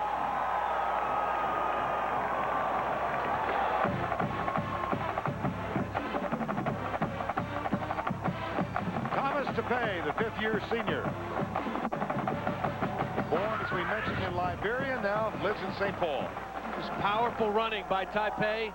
You know, they fake the reverse, and that loosens things up a little bit. I think he got away with one there. I think his knee was down before the ball got in the end zone. But Greg Esslinger, the center, with another outstanding block. Third touchdown today for Taipei. Reese Lloyd with the extra point. Up and good. The score, now 8:28 left in the third quarter. And a seesaw battle. It is Minnesota. Golden Gophers reclaim the lead.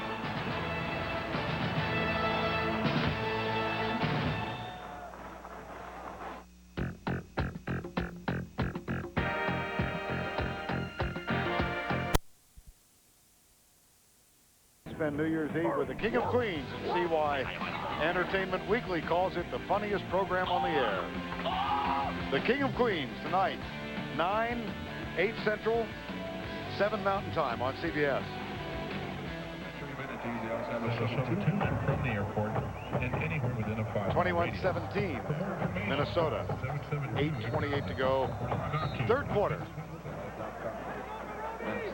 Big rush in that touchdown drive, the 45 yards picked up by Maroney, and then Tapei caps it off with the touchdown. Reese Lloyd with the kickoff at the goal line. Kenny Washington.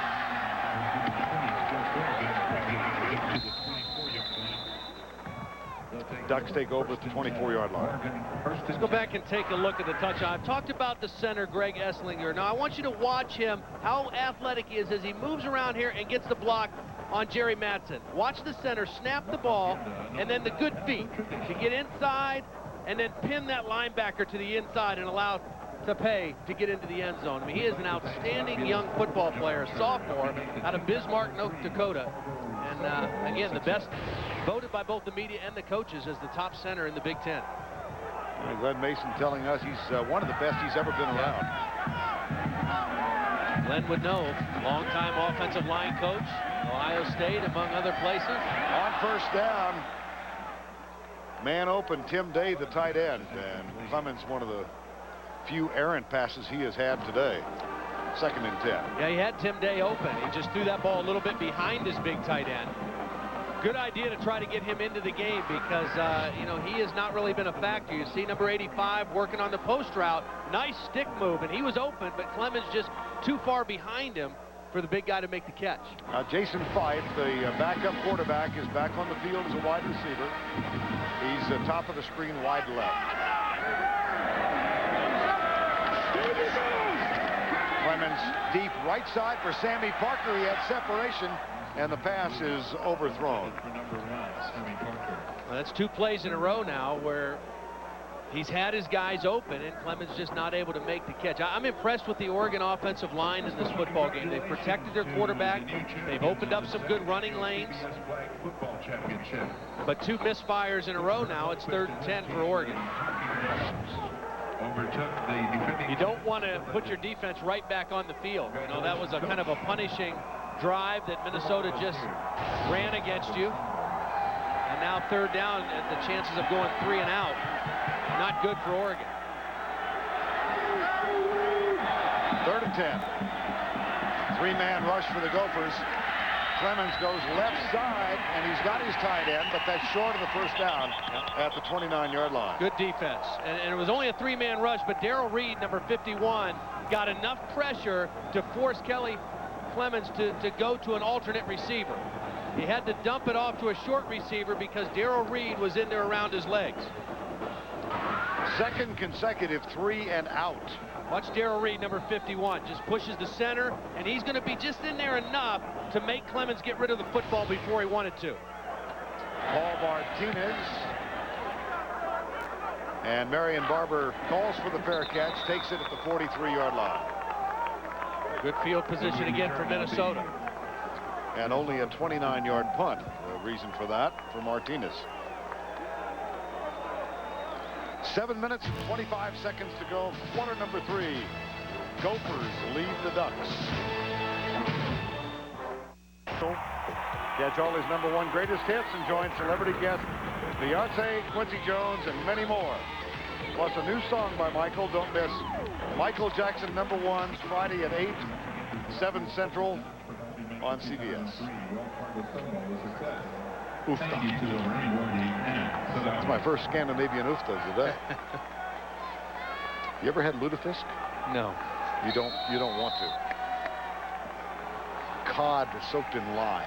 Oh, God. It's a fine Scandinavian delicacy. You just hang around me long enough. Oh, man. 21-17. Here's Barber on the loose, and now they're starting to pound him. Well, there is a flag. I think this one's going to come back for a holding inside. But as Glen Mason said, their offense and their running game is kind of a cumulative effect thing. They just keep pounding and they keep pounding. They had 5 yards rushing in the first quarter. Before that play, they have 155 yards now rushing. But this penalty is going to set them back. Holding on the offense. 10-yard penalty from the spot of the foul. Repeat first down. It's a real break for Oregon because their defense didn't get much rest. It was a 3 and out by their offense. They're right back on the field, and they give up a big run on the first down. But the penalty helps them out. Take a look at Minnesota. Pretty good those last 4 possessions. 1st and 18 now for the Gophers.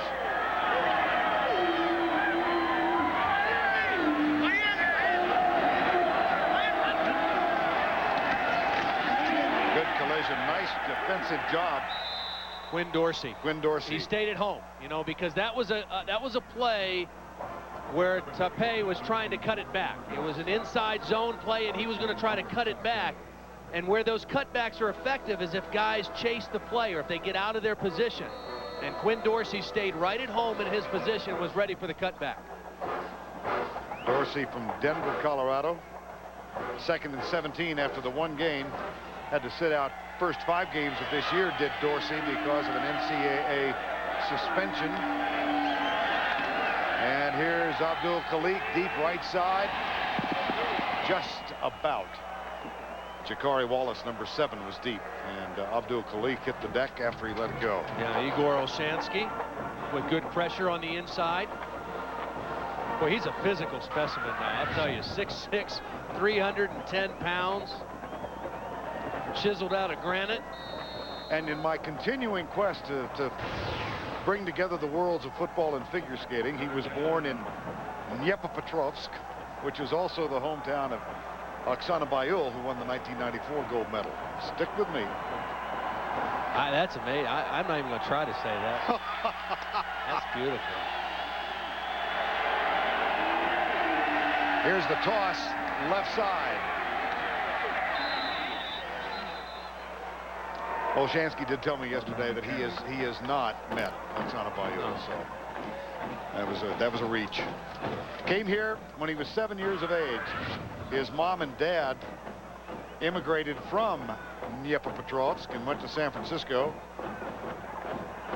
And you can just see him, you know, the more he plays this game, I mean, he's got great upside. I mean, when you talk about playing at the next level, he's just a junior, but he only played 2 years of high school football. He's still kind of learning the game, learning technique, learning how to play with leverage. He's going to be a good one. Nice high punt. And a fair catch called for and taken by Stephen Moore at the 20-yard line. 38-yard punt as we continue with the play from the Wells Fargo Sun Bowl here on the last day of 2003.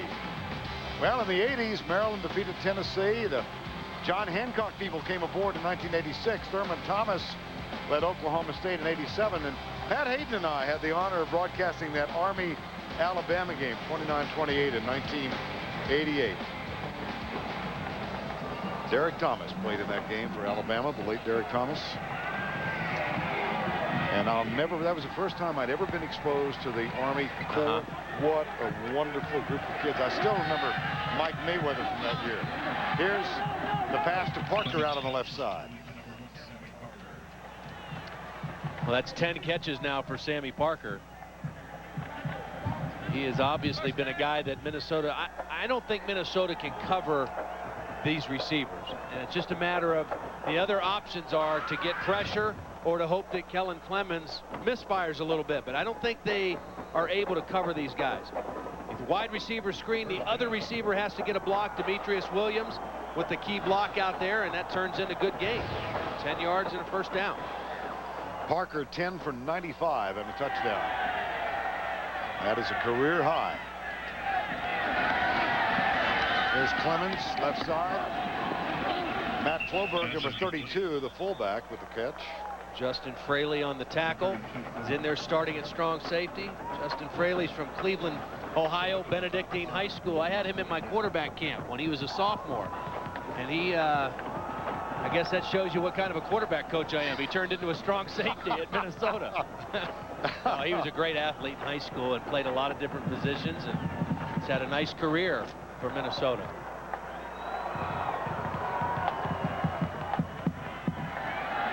Second down and 5.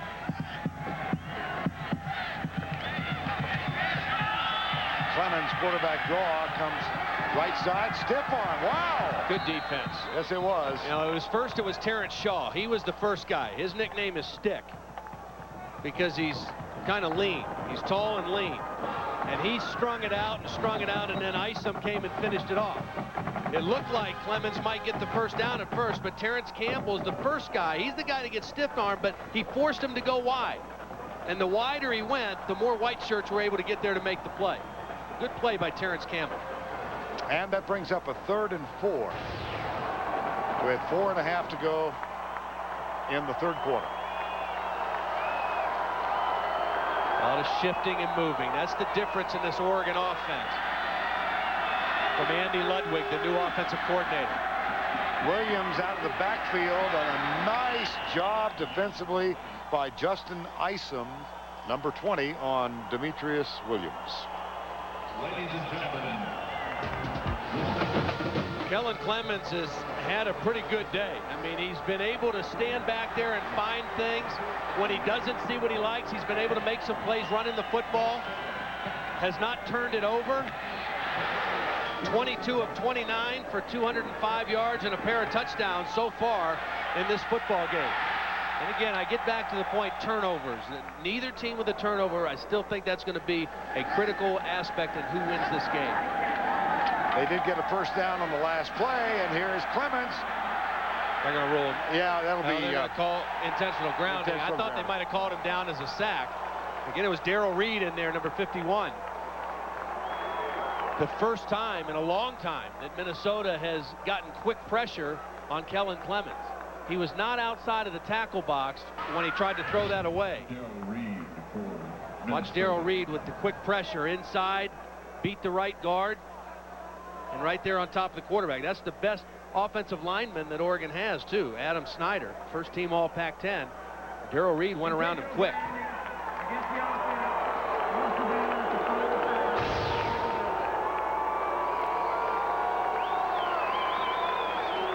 So the penalty makes it a second down and 18. See that jersey on Darrell Reed? See how it's stuck to his shoulder pads? Right. They put two-way tape on their shoulder pads, defensive linemen do. And they tape those jerseys down so there's no loose parts on the jersey so that offensive linemen can't grab them and hold them. Dirty trick. Wear those jerseys real tight, extra small, and tape them down. Second down. After the penalty, 2nd and 18. Here's Clemens back. Left side, tight end, Tim Day. Number 85 out to the 44-yard line. We were talking Kellen Clemens, and let's check in with Jill Arrington. Well, Todd, you know a thing or two about quarterback fraternity, and Kellen Clemens told me that he's been molded by many quarterbacks from Oregon's history. He's talked to Cody Pickett, Joey Harrington, Taylor Barton, Matt Kegel. They've all called him and made an effort to talk to him and give him advice. They've made impressions on him that he says will stay with him for the rest of his life. It looks like he's using that advice well today. He's playing real well. And, you know, Oregon, that's one of those things that unless you follow Pac-10 football or Oregon football, you're not aware of. Tremendous quarterback tradition at the University of Oregon. Started with a guy named Van Brocklin a few years back, and there's Parker with his 11th catch, and that one's a gain of 16. See, if they can't pressure Kelly Clemens, they won't stop Oregon's passing game because they aren't able to cover Sammy Parker and Tim Day and Demetrius Williams. They don't have confidence playing man-to-man and blitzing them, so it's up to those front guys like Darrell Reed and Anthony Montgomery to create pressure. 16 on the last one. This is the 8th play of the drive as Oregon tries to reclaim the lead. They led at the half 17-14. Clemens back. Deep, man open, Parker all by himself. Touchdown, Ducks. 12 catches for Sammy Parker. That one for 40 yards, his second TD today. Well, that one was more like it for Sammy Parker because coming into the game, 17 career touchdowns. They averaged 37 yards per touchdown play. The first one he caught today was a short one. That's right, more along the average, 40 yards. Kelly Clemens almost missed that one. It was a little bit of an underthrow, and Justin Fraley almost got back and able to make the play. Good protection, steps up in the pocket, and watch, it's a little bit underthrown, and he has to stop and wait for it, and Fraley just a hair late to get a hand on it. Fife the hold, and Jared Siegel with the extra point. And the Oregon Ducks have reclaimed the lead. 40-yard catch, Parker. Time now for the Fidelity Investment scoring recap. Take you back to the beginning of the game. And Rosario with the first touchdown for Oregon. Then Parker tied it up. And here's Sammy Parker with the first of his 2 touchdowns this afternoon. At the half after the Faye's touchdown, 14-14. And we went to the break with Oregon up by 3. Minnesota reclaimed the lead on Tafe's touchdown. And then just a moment ago, Sammy Parker with his 12th catch today, second for a TD, 40 yards out. He's got world speed, but he strolled in for the score. And that's where we are, 24-21. And the Ducks will kick off. Siegel to do the chore for Oregon.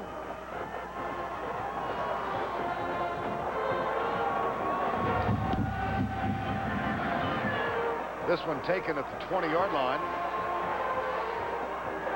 Matt Spaeth, the backup tight end. He's out to the 38-yard line. We'll go back and take a look at the touchdown. Now, here is Sammy Parker, and here is Demetrius Williams. And what they're going to do, they're going to help each other. Williams is going to run off here and then break out, and Parker's going to run right behind him and break in. And the post is what's going to open up. But they started with that formation close together. They're down the field together, and at the last minute they split. And when they split, Parker was open just enough for Clemens to get him the football. Well-designed play and call. Offensive coordinator Andy Ludwig, his second year as a coordinator for Mike Bellotti. On first down, here's the toss left. Lawrence Maroney, the freshman from St. Louis, who's had a big game today. Quinn Dorsey makes the tackle, number 30 for Oregon.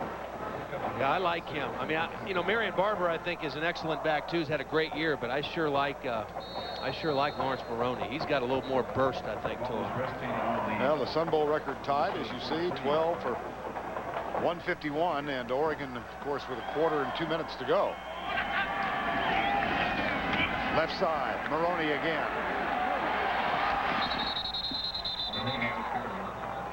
Boy, nice play. This is a nice play. They haven't shown this.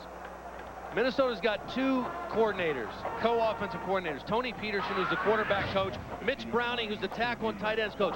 Watch everything go this way, and then they come back out the backside, and it had the whole Oregon defense kind of sucked to the inside, and Maroney got to the corner. They hadn't shown that action, a counter action back to the backside. 9 carries now for 99 yards for Lawrence Maroney. Here's a play fake. Good job by Abdul Khalik going into double coverage, and that one is incomplete. It had an equal chance of being picked off by the Ducks. And let's go down to Jill Arrington. Jill? Well, if you guys can see on the sidelines here, the whole team is surrounded around Lawrence Maroney. The trainers added a pad to his left shoulder earlier. They put him back in the game. He's the leading rusher by 50 yards today. He just made 2 great plays. Something's going on. I can't get any more official information, but I do know they added that pad to his shoulder. They're doing something with him right now, as you can see on the sideline. All right. Thank you, Jill. 24-21, second down and 10. Hosack comes to the near side, and a timeout called as the Gophers have to burn the second of their 3.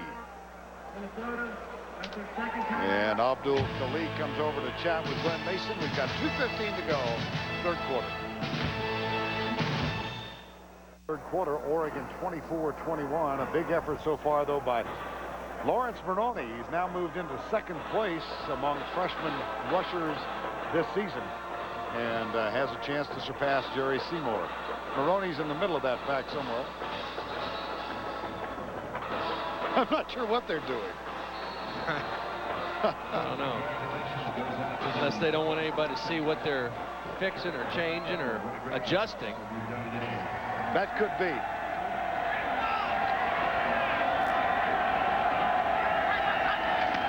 On second down. Oh, boy. Junior C-R-P-E. Yeah. Number 94. Ouch. Once again. Just quick penetration. I mean, he's powerful and he's quick and he's right in the face of Marion Barber before he can get going. You know, I remember earlier in the football season there was a really good piece done on one of the networks about football players and the passion they have in America Samoa and Samoan football players, and I thought it was a great piece. I mean, they love the game of football. Here's Abdul Khalik being flushed out. He's got a chance to get some yardage on the ground, and he goes down just inside the 35-yard line. Very close to the first down. Well, Eugene, Oregon to American Samoa, pretty good trip. And they do love their football there. Steve Greatwood is the defensive line coach for this team, and American Samoa is his recruiting area. you can get there out of San Francisco like every other week, or I guess twice a week is what I meant to say. And another big play by Junior Ciavie. He got the first down, though. Tepe is a physical, tough runner, and ran it up inside there on 4th and short. But I'll tell you, when Junior gets there to the ball carrier, he brings it. Olshansky coming out of the game right now. And another young man from American Samoa, Matt Tuaina, has just come on the field, number 45 for Oregon. First down and 10. Final 35 seconds of the third quarter. Fake the reverse. Abdul Khalik goes deep. There's a flag down. The catch is made. Now it's knocked away. Ruled incomplete. There are 2 flags down in the vicinity of the 10-yard line.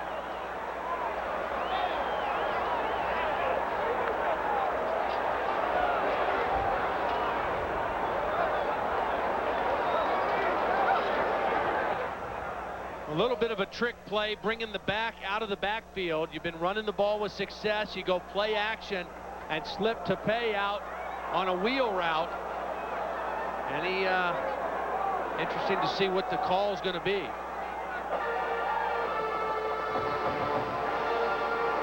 Certainly worthy of a long conversation.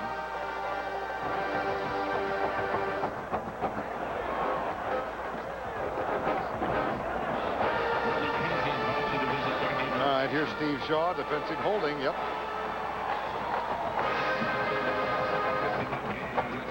Well, defensive holding is a little bit better than a touchdown. You know, that's 5 yards, and it'll give him an automatic first down.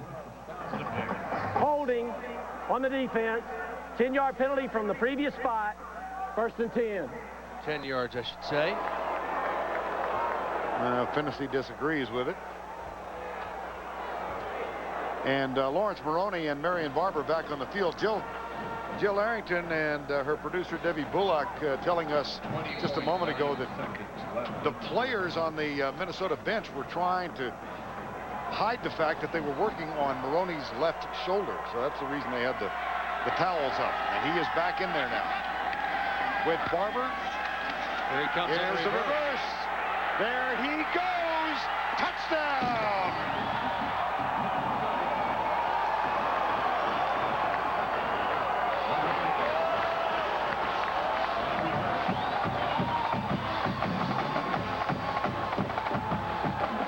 This Minnesota offense is fun to watch, boy. All 3 of the backs are in on this one. They fake to Barber. They give to Maroney, and Tepe is the guy who gets the key block on the outside that springs him. They've got depth at running back. They've got talent at running back. And now they've got the lead back in the game. 22-yard run by number 22. His 10th touchdown on the ground this season. And Reese Lloyd on for the extra point. Whatever they put on him in that big pile or huddle must have worked. Lawrence Maroney. Gopher can hardly breathe.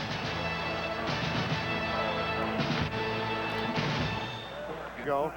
Maroney on the sideline, and they got the sewing needle out. Yeah, they sewed him back together and fixed his uniform. Now watch these blocks. One, the left guard, and the fullback. Watch all 3 of these guys get blocks on the reverse to Maroney. Normally that's a wide receiver.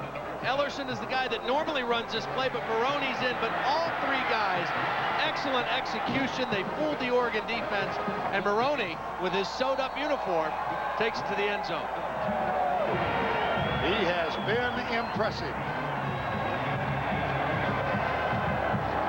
214 yards rushing now for Minnesota, so they're getting it back in gear. 293, their average coming in. Maroney, 121 of that. And the kickoff. He's going to bring it out. Kenny Washington, he was 5 yards deep. Not sure all that was worth it. I don't know either. Reese Lloyd.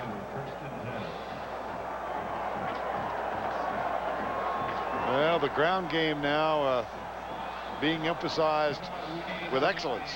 Total rushing 214, and they had 5 at the end of the first quarter. Yeah, they're getting it going now. One more chance.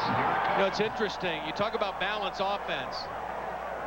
Oregon and the University of Miami, Florida are the only 2 teams in college football over the last 5 years that have gained at least 2,000 yards rushing and passing. The only 2 teams in all of college football. Great balance. Kellen Clemens back to throw. Centers for his short receiver. That's Sammy Parker, who has now set a Sun Bowl record with his 13th catch in this ball game. And that is the final play of the third quarter.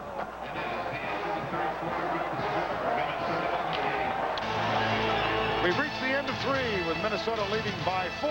We'll return to the Sun Bowl Stadium after this message and this word from your local station.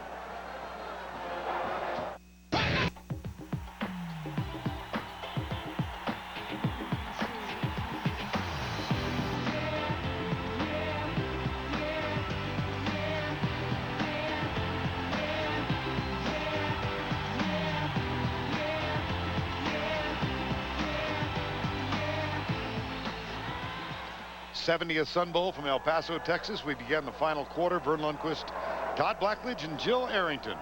And our crack crew here to help celebrate the final day of the year 2003. 2nd down and 1.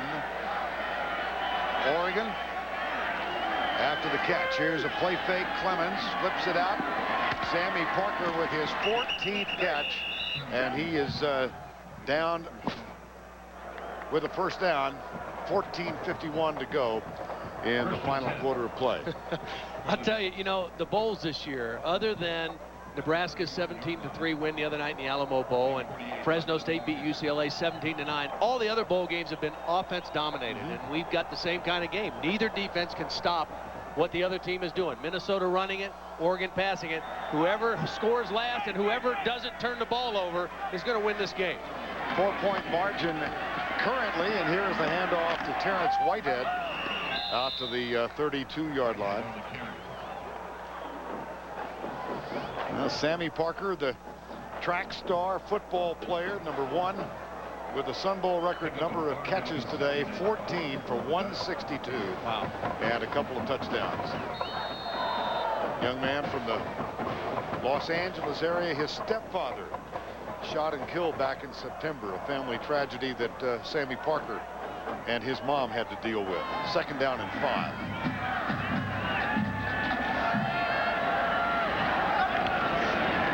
Here's Clemens back. Off the back foot, caught.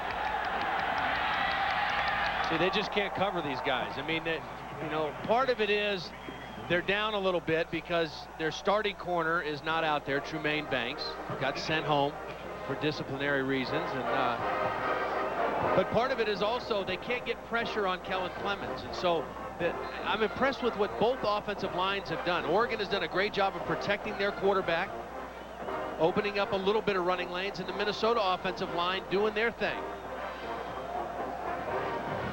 Clemens now 300 yards, 28 of 35. Yeah. Has thrown very few bad passes. I mean, just hasn't misfired hardly at all. And will go upstairs again, maybe. Still able to escape the tackle and goes out of bounds at the 40-yard line. And that's frustrating now for Greg Hudson, the Minnesota defensive coordinator. I mean, they finally do get pressure, and Clemens is athletic enough to get away from it and make a play. I mean, they get 2 guys in there before he even gets set on his last step, and he still turns it into a positive play. Well, it has not been a great season for 4th quarter at Eugene. Outscored 122-41. And they trail by 4. Looking at a 2nd down and 3.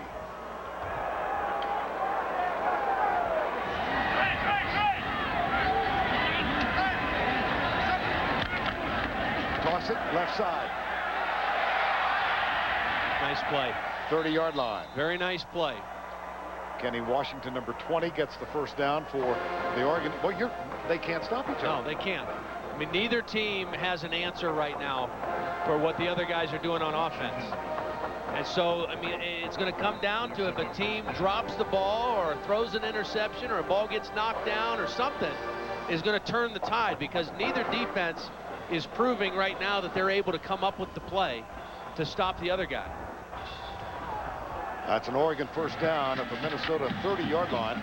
Average gain on first down, 8 yards for the Ducks in this ball game.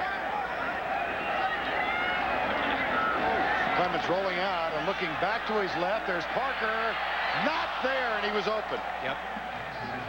He had him singled up back there. It's a design play where you roll to the right and have a 1 receiver on the backside and isolate him, and he had Parker isolated on Isom on the corner route, and he was open, but Kelly Clemens just a little far outside with the football. 2nd down and 10. Oregon band has gone to the new uniforms here in the 2nd half. Got their duck waders on. Yeah. I'm sure marketing has something to do with this. 2nd and 10. Clemens fires, caught, tight end to the 15-yard line. That's Tim Day, the sophomore from Las Vegas. A gain of 15. So again, protection. Great job up front by the Oregon guys. Clemens able to stand right in there. Watch Clemens come off his #1 target and doesn't have to go anywhere. Just readjusts his feet, readjusts his eyes, and hits his tight end for the first down. good solid pocket provided by that big front up in front of him. A first down as the ball is marked at the 14-yard line, and the 9th play of the drive coming up.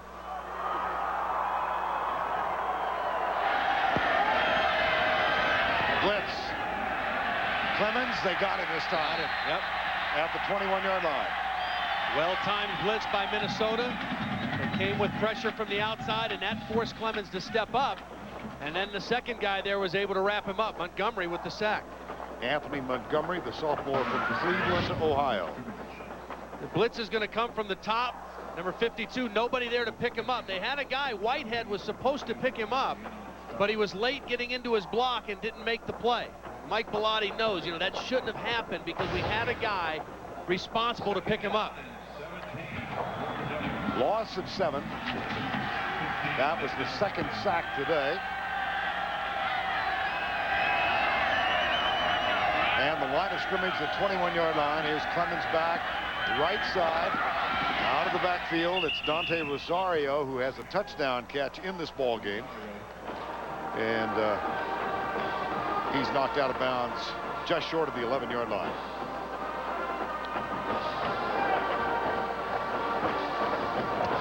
Well, there's Sammy Parker. You got to believe he's going to be a part of whatever they've got planned.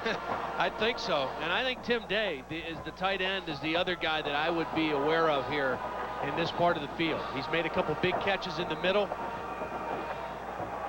Sammy Parker outside is going to be matched up against Yuki Dozier up at the top of the screen.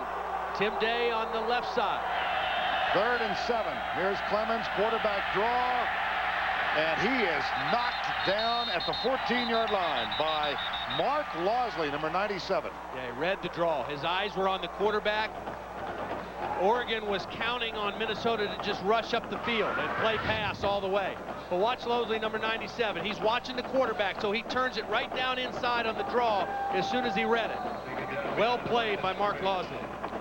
That's going to bring on Jared Siegel to attempt the field goal. This should be from 32 yards away. 42-yard attempt. Kick is in. Perfect. But the Ducks do have to settle for 3. 9:37 to go in the ball game. They've cut the margin to 1. Minnesota 28. The Oregon Ducks 27. Getting set for quite a finish at the Sun Bowl. El Paso, the Wells Fargo Sun Bowl, 70th edition. In the 90s, Michigan State became the first Big Ten team to appear and defeated USC in a Rose Bowl rematch. Priest Holmes scored 4 touchdowns to lead Texas past North Carolina in 1994. In 2001, Kyle Orton set Sun Bowl records for attempts, completions, and yards. And Dan Fouts was here to watch Grant Taft coach his final game as Baylor defeated Arizona back in 1992. 28-27, 9:36 to go in this one. On a game that hasn't featured too many defensive stops, I guess that one has to count as a defensive stop because they forced a field goal when it looked like Oregon was going right down for another touchdown. They got the sack from Anthony Montgomery on 2nd down, and then Mark Losley with the nice play on the quarterback draw on 3rd down. So Minnesota's defense with a couple big plays at the end of that drive. And we're set for the kickoff. Jared Siegel will kick it. Barber and Maroney are the 2 deep men.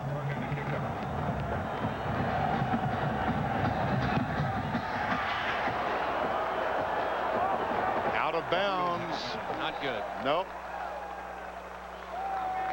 One of each team doing that today. Oh, we've got more college basketball for you coming up this Saturday on CBS. North Carolina goes into Lexington to take on Kentucky.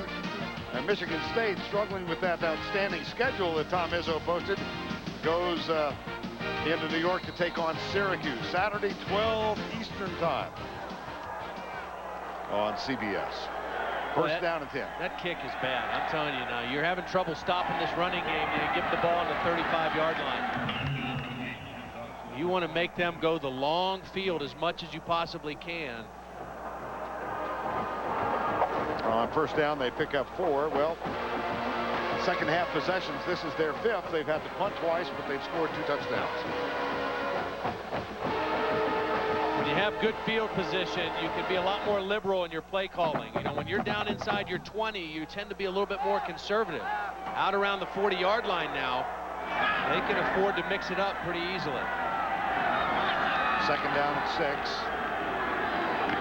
And they try the middle with Thomas Tepe, number 44. It'll be third down. David Martin with a good solid tackle there from his outside linebacker spot. Brings up a big third down play here. Again, Minnesota, through the course of the year, the best team in the league on third downs. Just a little bit over 50% for the day, right at 50%. 6 of 12 coming into this 3rd and 6th play. Hosack and Patterson, the wideouts, go wide to the left side. Oregon looks like they might be sending a blitz. They are not. And here's oh, he's got a man wide open. Hosack at the 26-yard line. Boy, I'm not sure what happened out there in the coverage, but Hosack was all alone. Marley Tucker, the strong safety, and Justin Finnessy, the corner. Finnessy came up. I'm not sure why he came up, but he bit on something and allowed the man to run right by him to the outside for a big play. That is a big play, Todd. 34 yards and a first down, and Hosack 5 receptions now for an even 100 yards. That takes the absence of Jared Ellison and helps a lot. First and 10. Maroney is the motion man. They fake to him. Abdul Khalik nailed and very close to fumbling. I think he got it back. We've had no turnovers in the ball game. Nope, we got one now. Now we do. And there's Igor Olshansky. Oregon came with a blitz. It was a long developing play because they faked twice. Faked the reverse, and it's going to be a rollout. And under pressure, Devin Long is the guy that knocked it out, and Olshansky is the guy who came up with the football. Devin Long playing on one bad ankle, knocks the ball out. First turnover of the ball game, and it comes with 7:37 to go.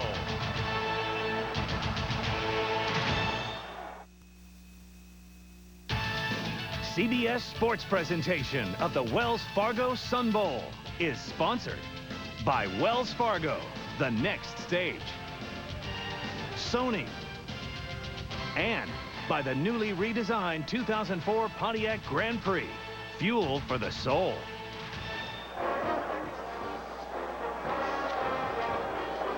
Now let's take another look at that fumble, Todd. Well, as you can see right here, the ball is coming out of Abdul Khalik's hands right now. It's out, and his knee is still off the ground. So it was a good call. There was some question of whether or not his knee was down before the ball came out, but that angle shows a very good call by the SEC officials. Ball was out before the knee came down, and the first turnover of the game, and Oregon in business here. Olshansky with the recovery, and it's a first down 10 for the Ducks with 7:37 to go. Kellen Clemens back to throw on first down. Deep right side. There's Parker wide open. How in the world can he become that open? Well, part of it, again, is the time that Kellen Clemens has. This is a long developing play, a deep crossing route. And so you've got the other receivers running defenders off in the zone defense, and then he's just going to work his way over to a soft spot in the zone. But it's a long developing play. He started on the left side of the formation, caught it on the right sideline. Good protection for Kellen Clemens, set that up. 15 catches for Sammy Parker. That one good for 25 yards and a first down at the 42-yard line.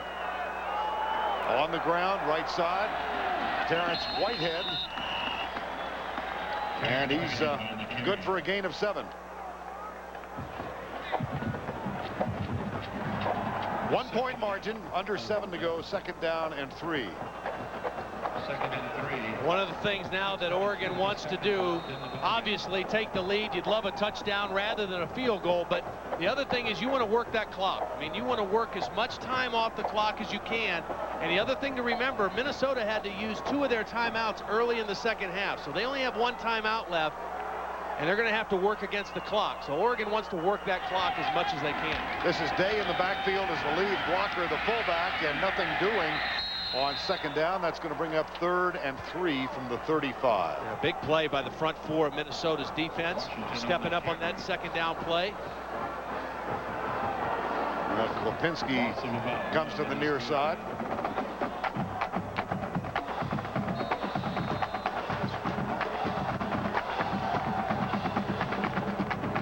Third and 4.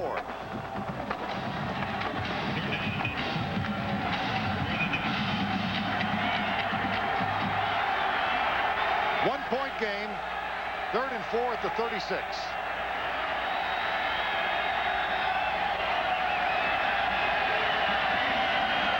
Four-man Minnesota rush. Clemens across the middle. Caught again and again. Sammy Parker. 16 catches. You know, even if you know they're going to throw it to him, he's still a hard guy to cover because of his speed. I mean, unless you can knock him down when he comes off the line of scrimmage, he's a hard guy to cover. He gets off the line clean. There's 2 guys there. The ball's not even that well thrown by Clemens, a little bit behind him, but Parker is kind of in that zone right now. He's going to catch anything that gets close to him. Well, that's our CBS Sportsline stat of the day, 16 for 200 and a first down.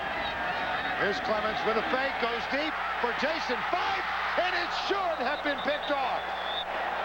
Oh, my goodness.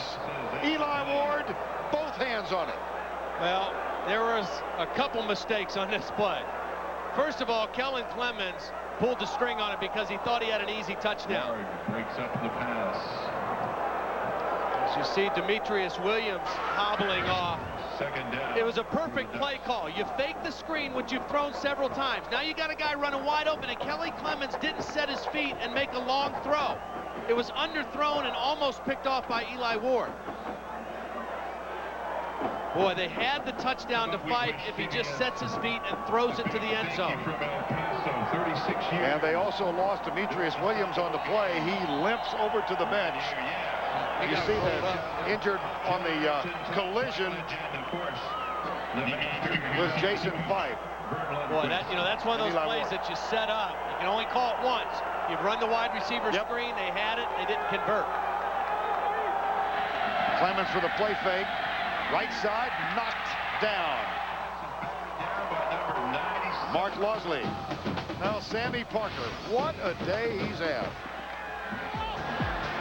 It's been terrific. 2 touchdown catches.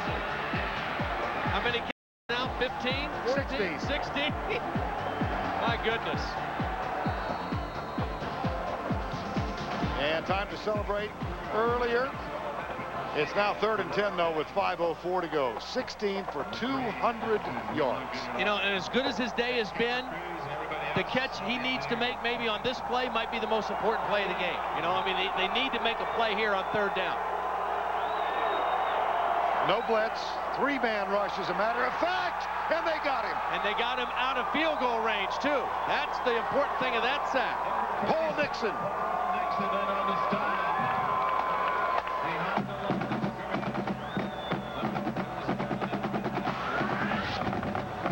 Pretty good protection throughout the night, but this time the pocket collapses a little bit. Paul Nixon in there, some fresh legs, a move.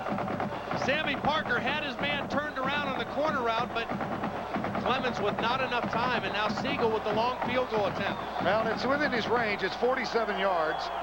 He has a career long of 59, and this is for the lead. Plenty of distance, and he hammered it home. You bet.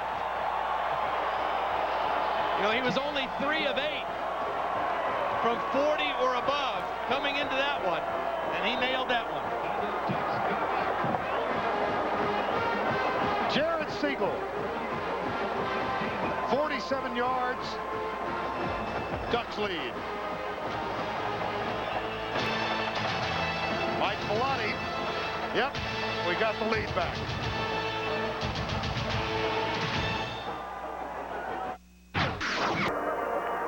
.4:16 to go in the 70th rendition of the Sun Bowl from El Paso, Texas. And the Oregon Ducks on Siegel's 47-yard field goal have reclaimed the lead. They were up 17-14 at the half, and this has been a wildly entertaining afternoon. Neither team really able to stop the other, and as a result, 58 points scored thus far. 30-28 with 4:16 to go.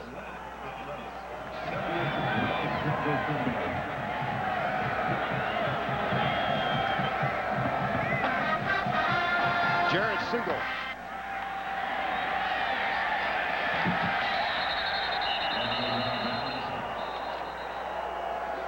Minnesota will 4:16 to go. Let's take a look at the play of the game presented by Wrangler 5-Star Premium Denim. And with the call, Jerry Allen of the Oregon Radio Network. Demetrius and Sammy, and Clemens will go back and play fake and throw the ball again. Steps up, a lot of time deep. Watch Sammy wide open. He's got it, and he walks into the end zone. I mean, he walked into the end zone. Jerry Allen with the call. That gave Oregon a 24-21 lead. And on first down, Minnesota goes to the left.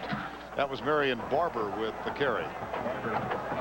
This has been an offensive explosion. 813 yards of total offense in the game. Oregon with 453 yards. Minnesota now with 365. And it's been who has the ball last. One of those deals.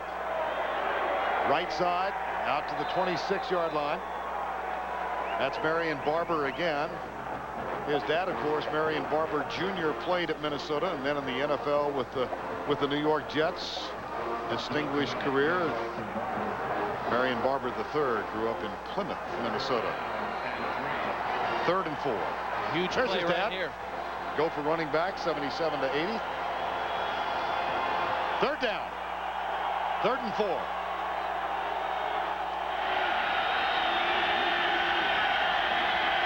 Abdul-Khalik will hand it off, and they've got the first down. Good vision by Barber. We've talked about Maroney's vision. When you run that inside zone play, the cutback is always a possibility. The play starts to the left. It's starting this way, but watch him see the cutback. The tight end comes in, Spaeth, and makes a nice block, and that enables Barber to cut that thing back to the other way and pick up the first down. Good execution and good vision by Marion Barber. Clock is under 3 minutes now, and Minnesota has used 2 of its timeouts. There's the comparison between father and son. Here's the toss. And Maroney is out of bounds on first down. Devin Long with the tackle. 2:37 to go. As we watch this thing develop, remember now a 2-point lead for Oregon. Minnesota only needs a field goal to regain the lead. Reese Lloyd has kicked a 54-yarder, a 52-yarder, 4 of 5 on kicks of over 40 yards. So he's definitely got the leg for a long field goal that would take the lead. Well, they're undefeated when Maroney's been over 100 so far. Here's Abdul-Khalik. He takes off. Nice move. Oh, boy. Out of bounds at the 41. Nice decision. Good quick decision to run, and then a good decision to get out of bounds and save that last time out. Quick setup, it's not there, and then the quick decision to run the football. That's the thing that he's done all season, is make good decisions in the running game, in the passing game. Had an outstanding season in his final year in a Gopher uniform. Now that was Jerry Mattson, who was left grasping for air as Abdul-Khalik made the run. 3rd and 1.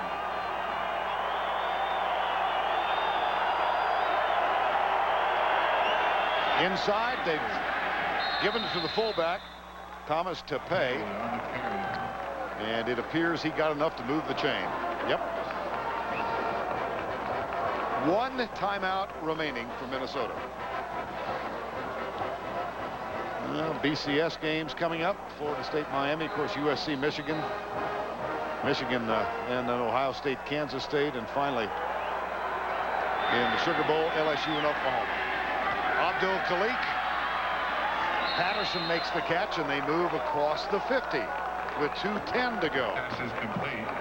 This is where you like having a fifth-year senior quarterback, too, because there's no panic in his body language right now. I mean, he's hanging in there. He knows that a field goal can win it. Just keep managing the offense, running the offense. Second and 1, and they got another first down. As Tape picks it up, that'll stop the clock while they move the chain. 1:50 to go in the ball game. So we talked about Oregon wanting to use up the clock. Now Minnesota thinking the same thing. You know, we haven't stopped Kelly Clemens much in their passing game, so let's not let them have much time after we score.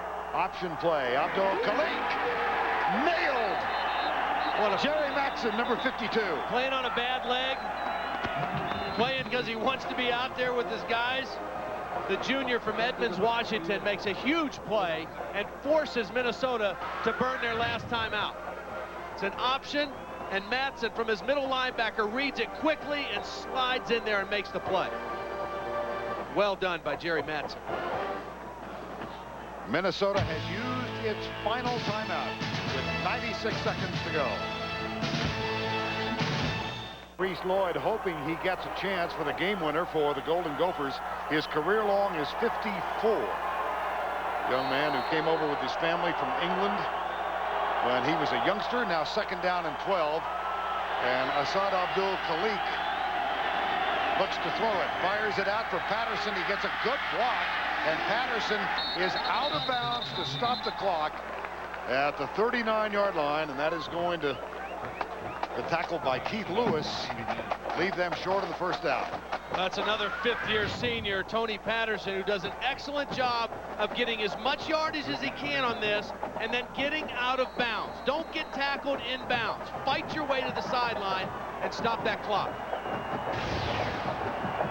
1:29 to go. Reese Lloyd getting ready.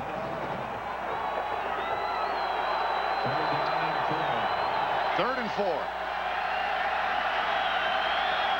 Khalik. Devin Long is cut, can't get there. Khalik drives. I don't think he got the first. He's short, and the clock is running. And they're going to go for it here to try to get closer. I don't think they feel like they can kick it from here. They're going to try to run a play to get a first down. Fourth and a long one. It would have been a 53-yarder had they attempted it. Now the clock at 59 seconds. Handoff. Got it. Maroney. First down. And the clock stops. Yep. Another good job of getting it out of bounds. And again, you can't say enough about the patience and the vision of this young tailback. He really sees things well. He's patient to set up the blocks. He's got to get one. A little jab step there to get outside, and then following his block to the sideline. Keith Lewis not able to bring him down in the field of play. If they don't get a yard, it would be a 50-yard attempt. They are out of timeouts. Maroney, 13 carries in the ball game. First and 10. Play clock is down to 8 right now, too. He comes near side and has Hosack out of bounds at the 26-yard line. 46 seconds to go.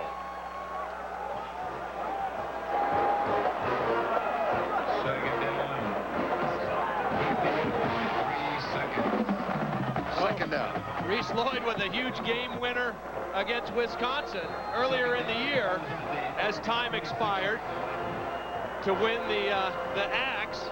This was earlier in the year, the Battle of the Axe, and there is the game winner. And watch Reese Lloyd's reaction. Went over and grabbed it. We're back to play, second down. And what a big play by Devin Long. Yep, he's down right there, and the clock is rolling. So Asad Abdul Khalik's going to have to spike the ball. He's got to get him up to the line and spike the ball because they can't stop the clock. Oregon calls time. Oh, my goodness. Why? Oregon stopped the clock. Goodness gracious. Why would you do that? Mike Bellotti immediately said, call timeout. and they did.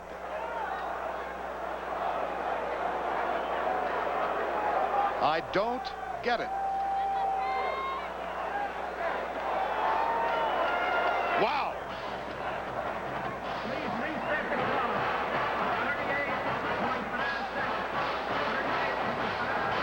3rd and 7. I'm not sure either. All I know is when the play was stopped in the backfield, the clock was still running, and they were kind of out of field goal range at that point. They were going to have to spike the ball to stop the clock because they have no timeouts. And Mike Bellotti may have helped Minnesota there by using one of his timeouts.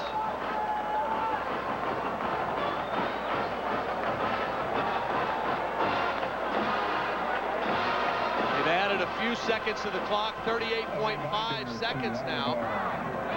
Great fans here at the Wells Fargo. The only thing that he might have been thinking is, hey, they're going to probably kick a field goal. They might make it. I want to try to save some time for my offense.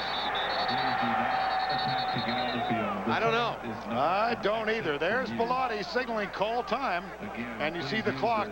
Time finally called with 38 seconds to go. And what he didn't want is he didn't want Minnesota to be able to kick a field goal and have no time left on the clock. So he's thinking, hey, let's try to save a little bit of time in the event that we can get the ball back. But with the play behind the line of scrimmage, they would have had Minnesota scrambling there a little bit to get something done. As it is, it's a huge 3rd down play now for the Oregon defense. Jakari Wallace goes wide to the left. Hosack and Patterson are wide right. 3rd down. And the change by Abdul Khalik. They keep it on the ground. It's 4th down. And they're running the field goal unit out. 30 seconds and counting. And Mike Bellotti calls another timeout. Again, he's thinking about his offense right now. He's not thinking about harassing the kicker. He's thinking about his offense. You know, a lot of times you think, well, they call timeout to freeze the opponent's kicker. That's not, I don't think, what he's doing. I think he's trying to save a little bit of time for his offense to get in position to kick possibly another game-winning field goal. Well, let's watch the Maroney run on the 3rd down. A check at the line of scrimmage to the run. Pretty good call. Get a few more positive yards for the field goal attempt. And Mike Bellotti calls timeout again. Well, he's very authoritative about it. He's got a plan. There's no question about that. Meanwhile, Mason, look at Reese Lloyd. He's got a big smile. Well, Reese Lloyd will try to change a trend for the Big Ten. Right now, the Big Ten 0-3 in bowl games. Northwestern, Michigan State, and Wisconsin have all lost in their postseason games. And Reese Lloyd trying to have something to do about changing that for the Minnesota Golden Gophers. 42-yard effort for the lead. He's missed from 52. The 6'1" junior from Dover, England. This to put the Gophers on top. It got tipped. But it lives through.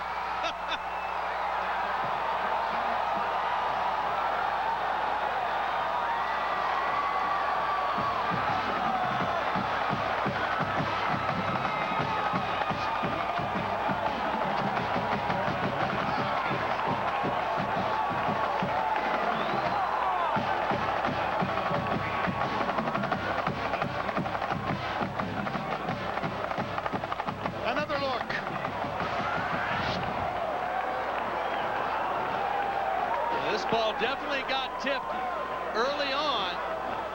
Keith Lewis, number 16, got a piece of it, but not enough.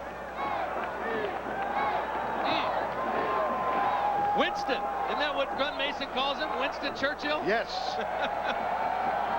Well, as it covered the crossbar, it looked a little bit like a wounded duck.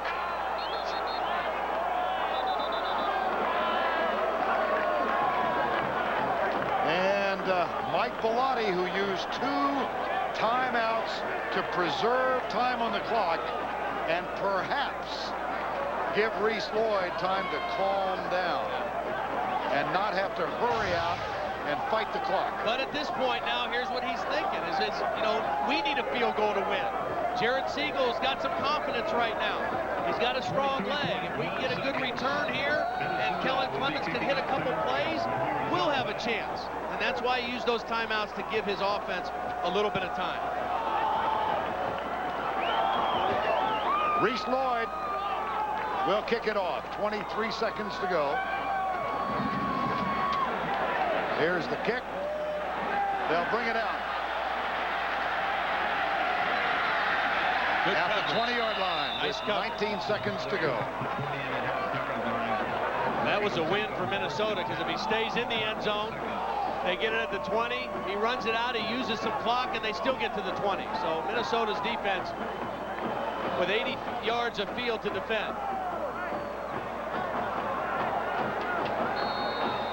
First and 10 from the 20 with 19 seconds remaining.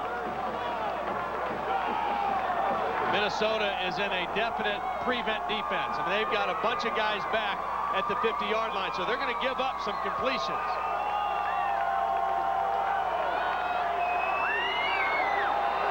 Here's Clemens back. Lets it go. Intercepted. Picked off at the 35-yard line by Justin Isom. And that will do it. Paul Nixon got the pressure. It was only a three-man rush, but Paul Nixon was able to force Kelly Clemens to make a bad throw. Watch the pressure from number 47, Paul Nixon. He's going to get in and force Clemens to throw the ball back behind the receiver and ice him there for the interception. Kellen Clemens. Ouch. Glen Mason. You bet. And the Golden Gophers from Minnesota are going to wind up with a 10-win season. They won their first bowl game since 1985 last year when they beat Arkansas in the Music City Bowl. They make it 2 in a row this year in the Sun Bowl. 10-3. 8-5.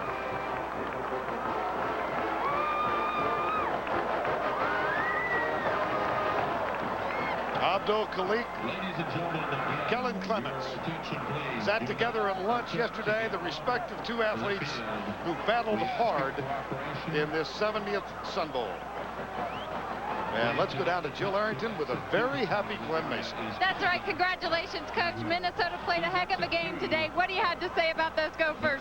Well, I love Winston Churchill. I can tell you that. I told him if he make it, I dropped trowel, so I'm in a tough shape right now. But you know, it's a great game. Oregon's well coached. It's a classic matchup, Pac-10 versus Big Ten, and we thought we'd started off today and let Michigan finish it up right in the Rose Bowl against Southern Cal. Well, Coach, it was a 10-win season for you. What do you have to say looking back at the season to top it off with a Sun Bowl win? Well, you know, Jill, you and I were talking at the luncheon yesterday. Everybody's been telling me great season. I said, no, it was a good season. Now with that 10-win, Gophers had a great season. Congratulations, Coach. You deserve it. Thank you. Guys. Happy New Year, everybody. Minnesota Golden Gophers, thank you, Jill. They win it. They are the 2003 Sun Bowl champions by 1.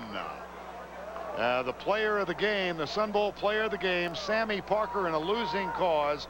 16 receptions for 200 yards and 2 touchdowns.